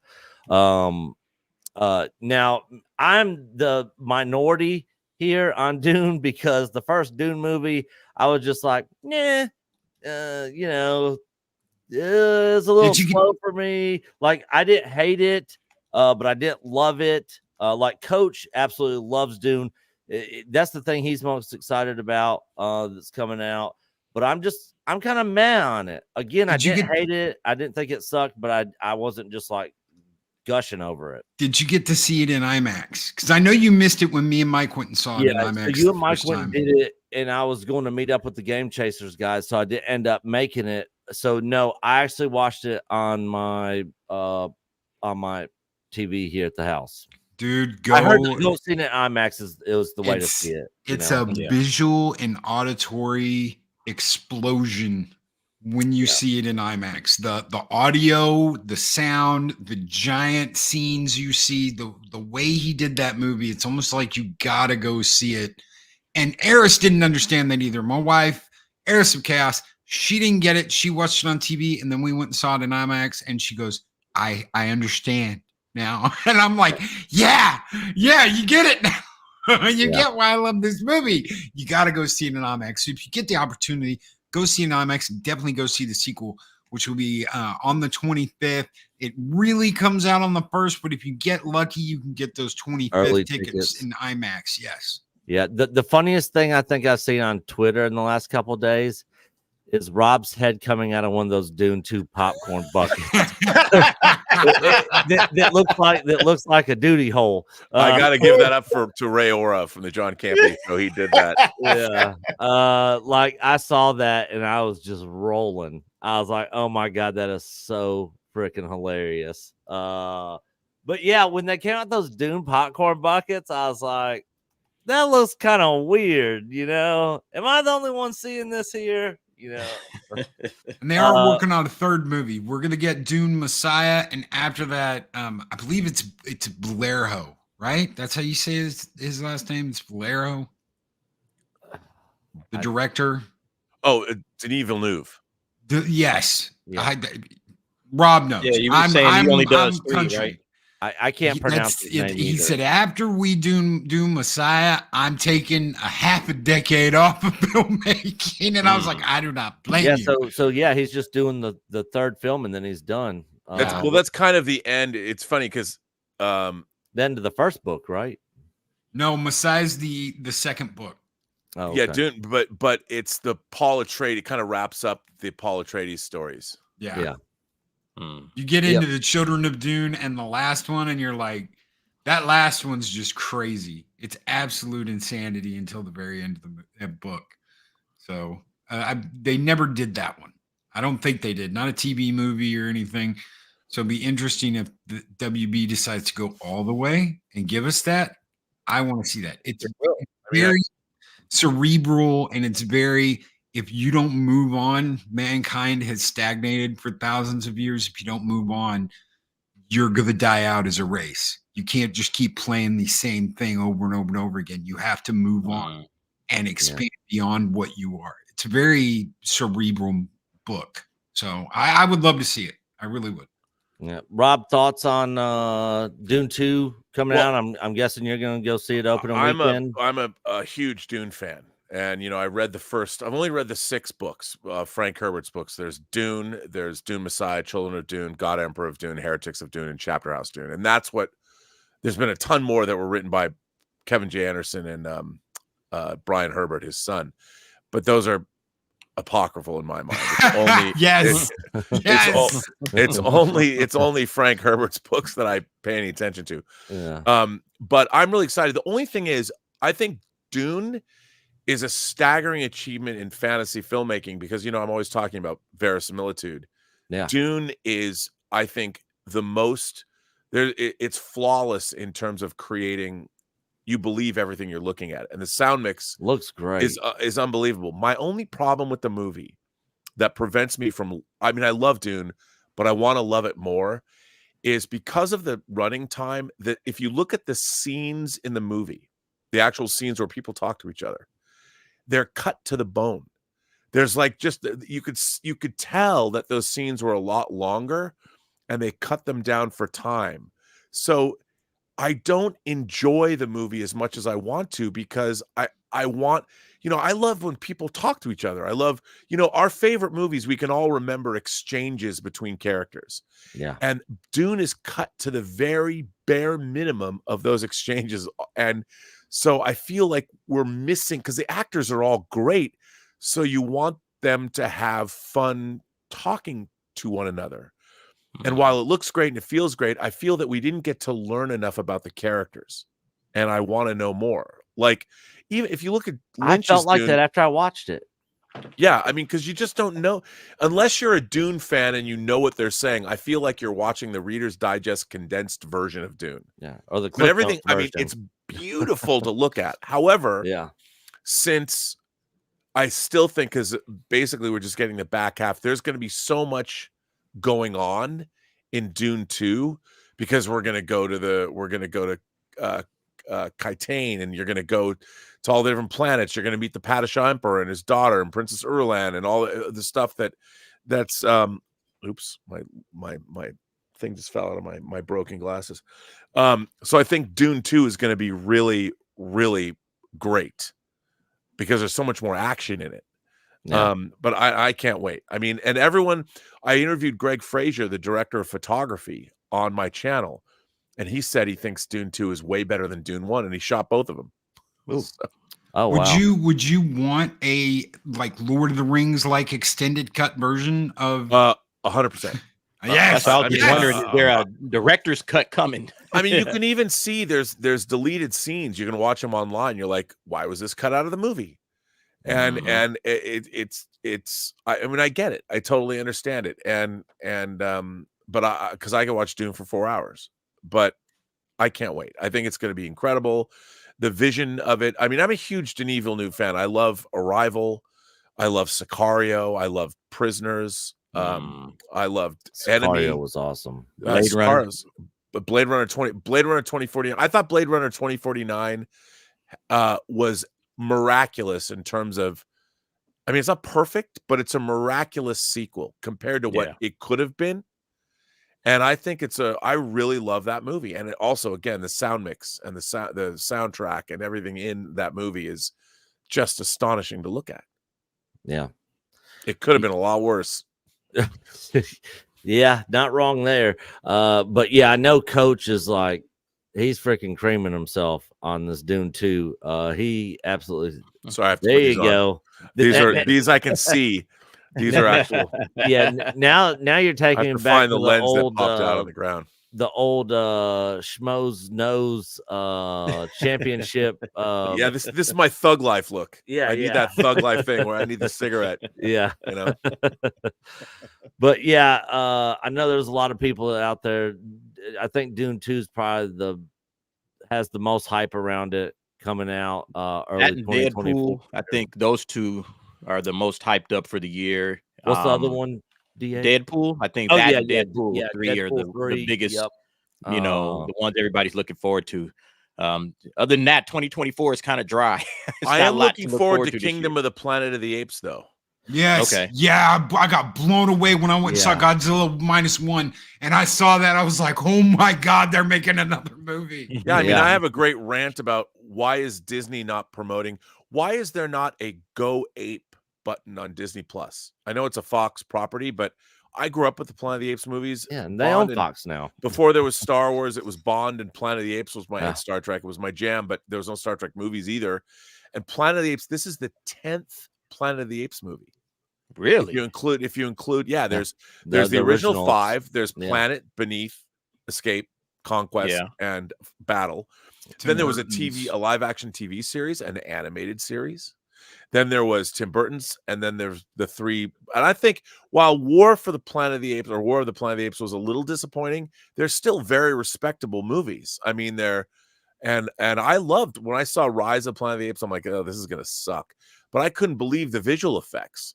You know, they're incredible. And Andy Serkis playing Caesar, and I think Kingdom looks good. And yet you can't see any of that stuff on Disney. When I was a kid, I loved it. It's like this week on TV, on the local TV station, we're gonna go ape, and they would show, you know, Monday, Tuesday, Wednesday, Thursday, Friday, like 3 o'clock. Man. Yeah. So something else, another movie series that I watched a lot of back in my early childhood, along with like the Planet of the Apes movies, and Star Trek TOS, and so many other things, was Sinbad. Oh, dude, the Sinbad movies are great. Like the Golden Voyage of Sinbad, the Seventh Voyage of Sinbad. Oh, I Sinbad love and the Eye of the Tiger. Yes. Oh, absolutely love those movies growing up. You know what?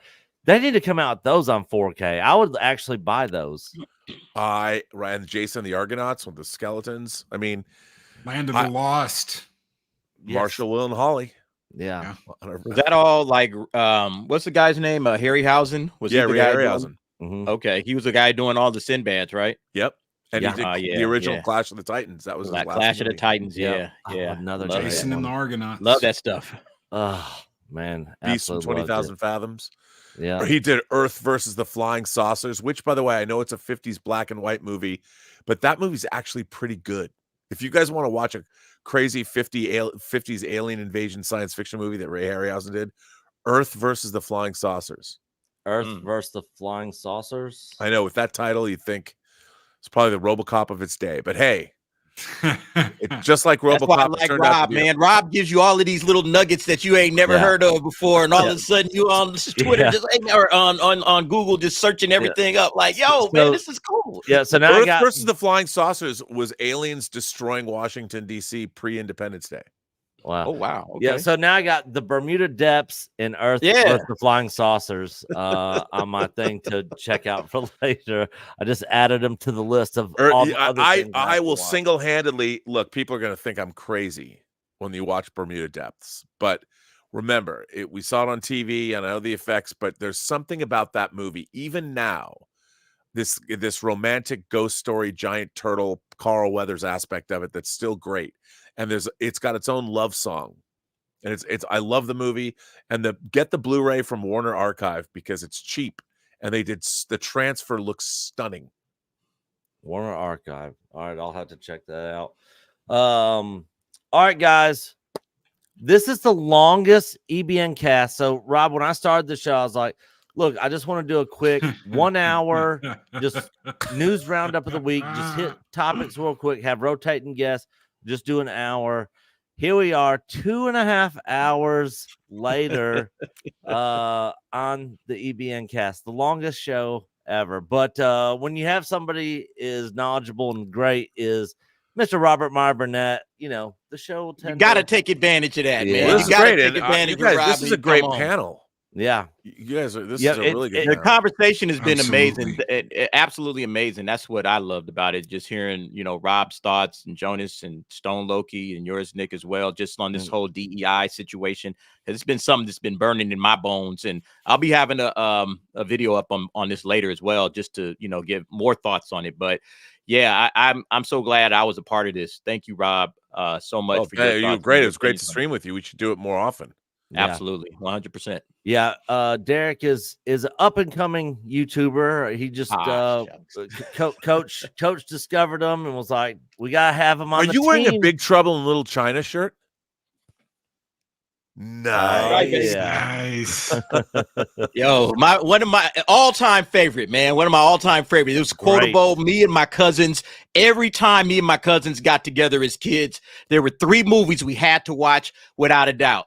Clue, Big Trouble in Little China, and Ghostbusters. And it was on repeat as kids coming up. So yeah, that's one of my all-time favorites. And quotable, knew the whole movie front to back in the day. Big Trouble in Little China is one of the great movies. Greatest movie of all time. It's and I hope they never remake it. Please never remake it. You know, they were going to do a remake with Dwayne Johnson. I know, with The Rock. Yeah, I hope they don't do it. Oh, man, if they would have done that, I literally would have just been like, boom, canceled. Yeah. Yep. I love there's a line in there where they're talking about how Miao Yin has green eyes, and one of the characters that says, "Yeah, that's like leather bucket seats to these people." I mean, James Hong is so great as Lopan. Miao Yin with eyes of creamy jade. It's I mean, there's so many. So much in that, man. That was Gracie Law that said that. It's Grace. like leather bucket seats, doubles the price.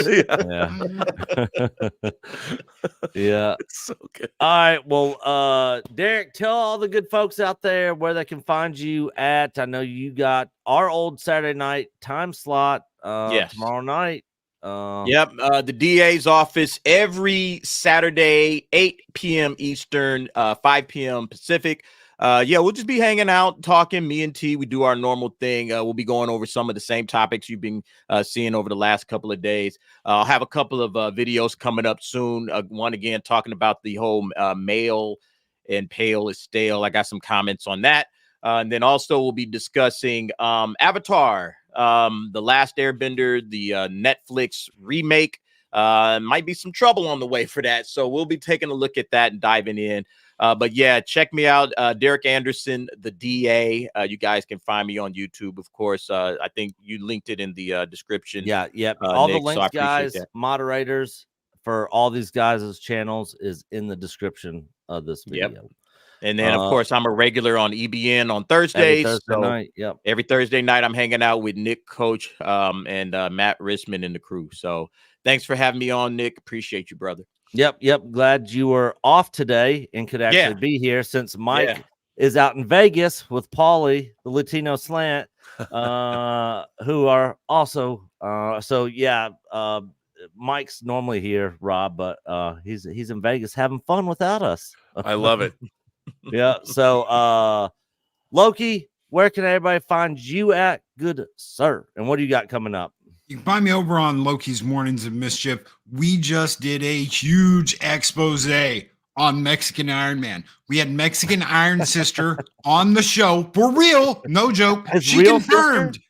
Yeah, his real sister with Mike on at the same time. You can watch this on the front page of my channel. It's right on the front page.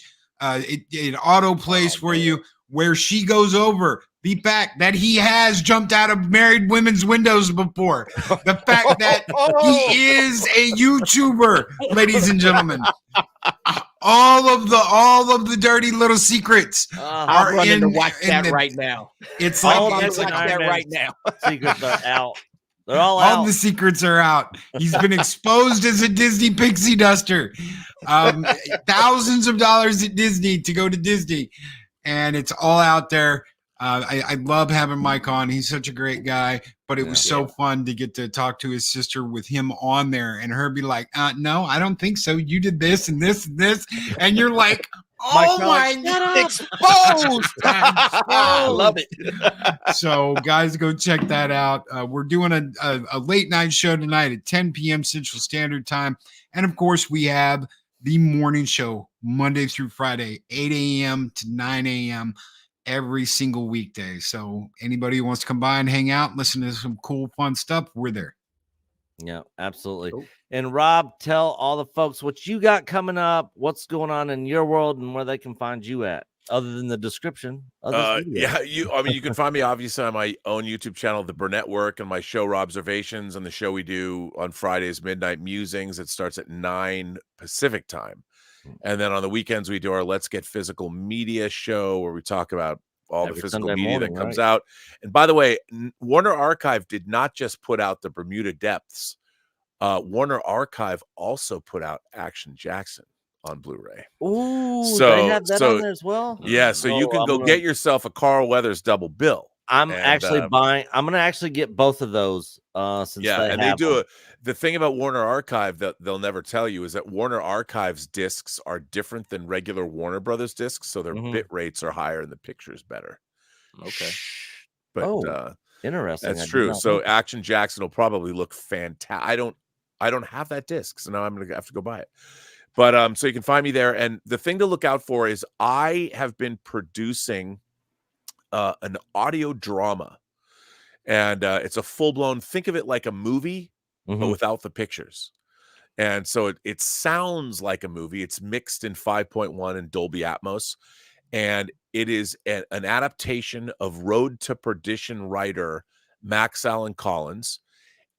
He wrote a 19-novel series about a private detective from the early 30s all the way to the late 60s. And so we're adapting those books. We're doing the first book that's about the assassination. This is a true story, by the way, an assassination of Chicago Mayor Cermak.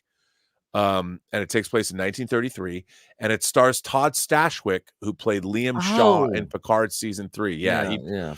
He plays the detective, and we're going to be, while I've directed the proof of concept, we're going to be crowdfunding it because it's a combination of private funding and crowdfunding because I want to get more SAG actors. It's totally SAG, and it's going to be 8 hours long. So we're going to be launching that crowdfund, and we need your support.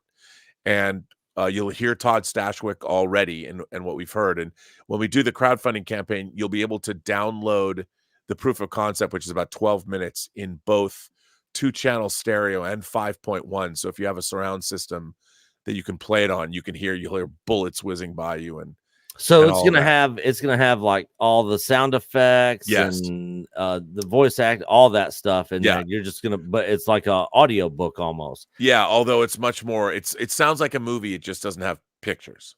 Is there gonna be like narration during it? No, or is it it's literally all. It just sounds like a movie. Yeah, it sounds like a movie. There is at the very beginning. You'll hear me narrate it. I set it up. Because I say what it is, but that's just for the proof of concept.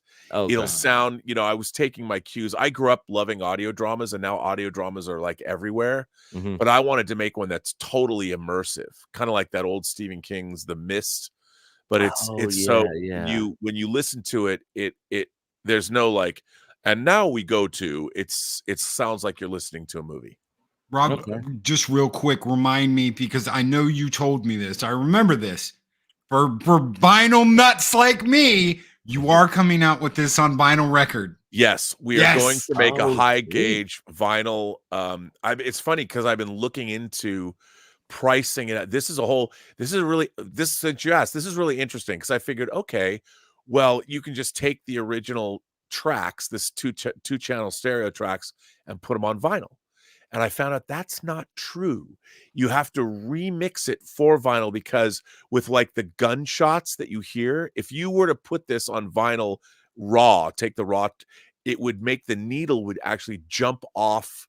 It would the sound effect would make the needle jump off the disc. It has to be mastered at certain levels so it doesn't do that. And I was like, wow, I didn't know that because I've never made vinyl. But yes, so it's going to be probably a 9-disc box set, and it'll have the whole audio drama on it and the soundtrack. That all the music is original, and it's composed by our composer Alexander Bornstein.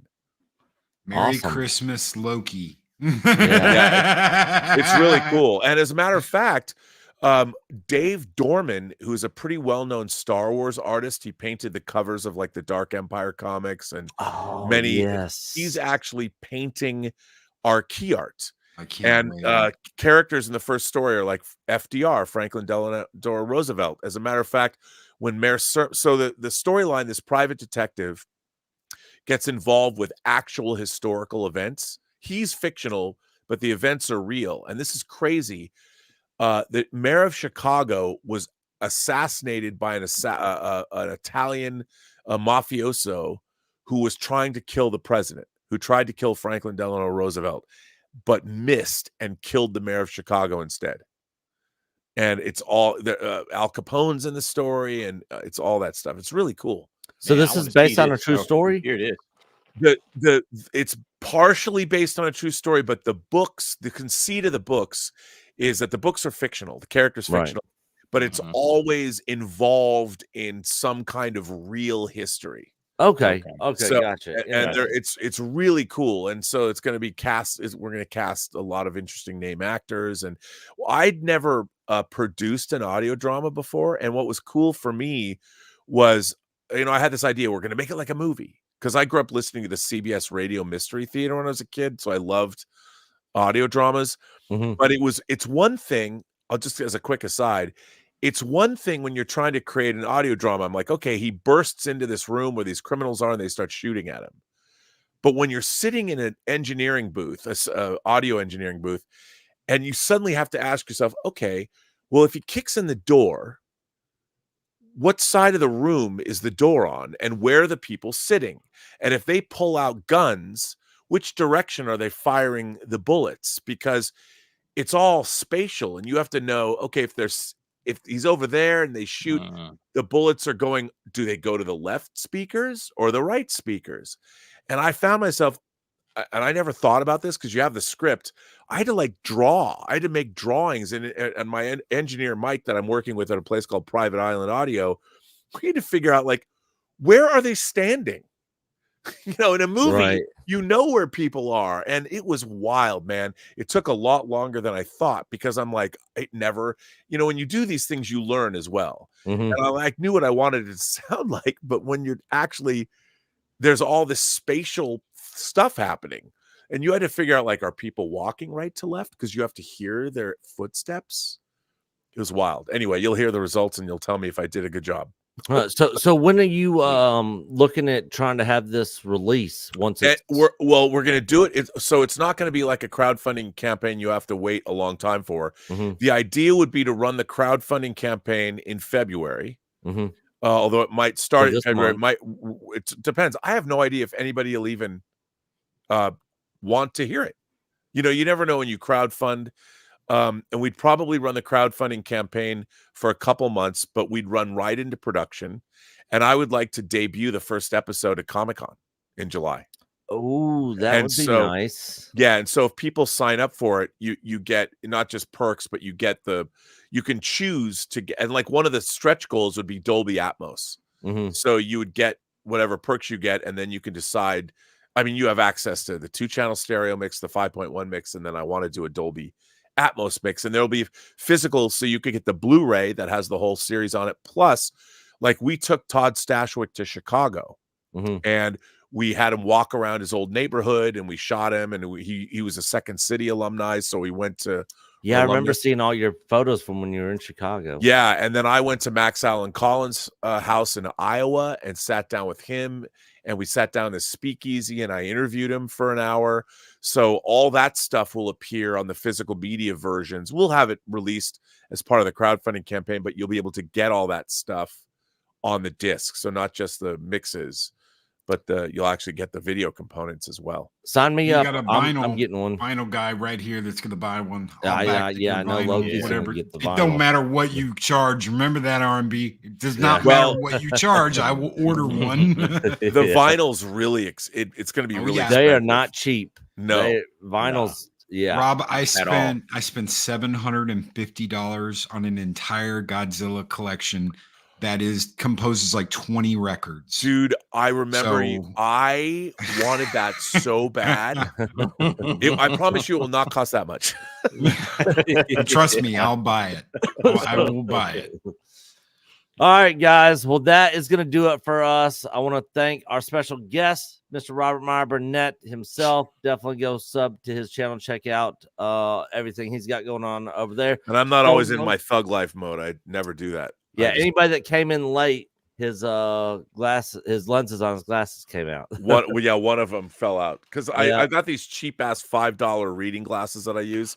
I really need to get like a metal prescription. Just go get some real glasses, Rob. I know. I remember that you had broke another pair. And then you had these like little Mr. Potato Head glasses. I had one without. Well, what happens with these cheap glasses? It happened here too. Is that they break here, the plastic stuff. Oh, okay, yeah. So and the thing is, I haven't actually taken the plunge to get some like really nice glasses, right? Because I'm old.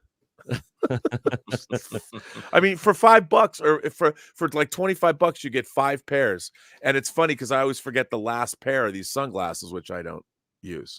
Yeah. So.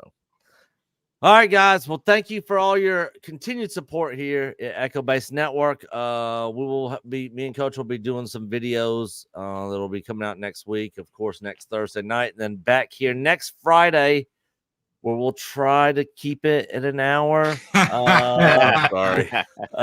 No, I mean it's all of our fault. But Great conversation. But Great yeah, it was a great conversation.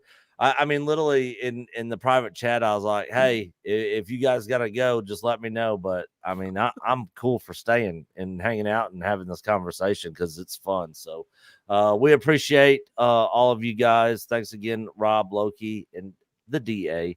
And we will see you guys next week. Bye, guys. Take care, everybody.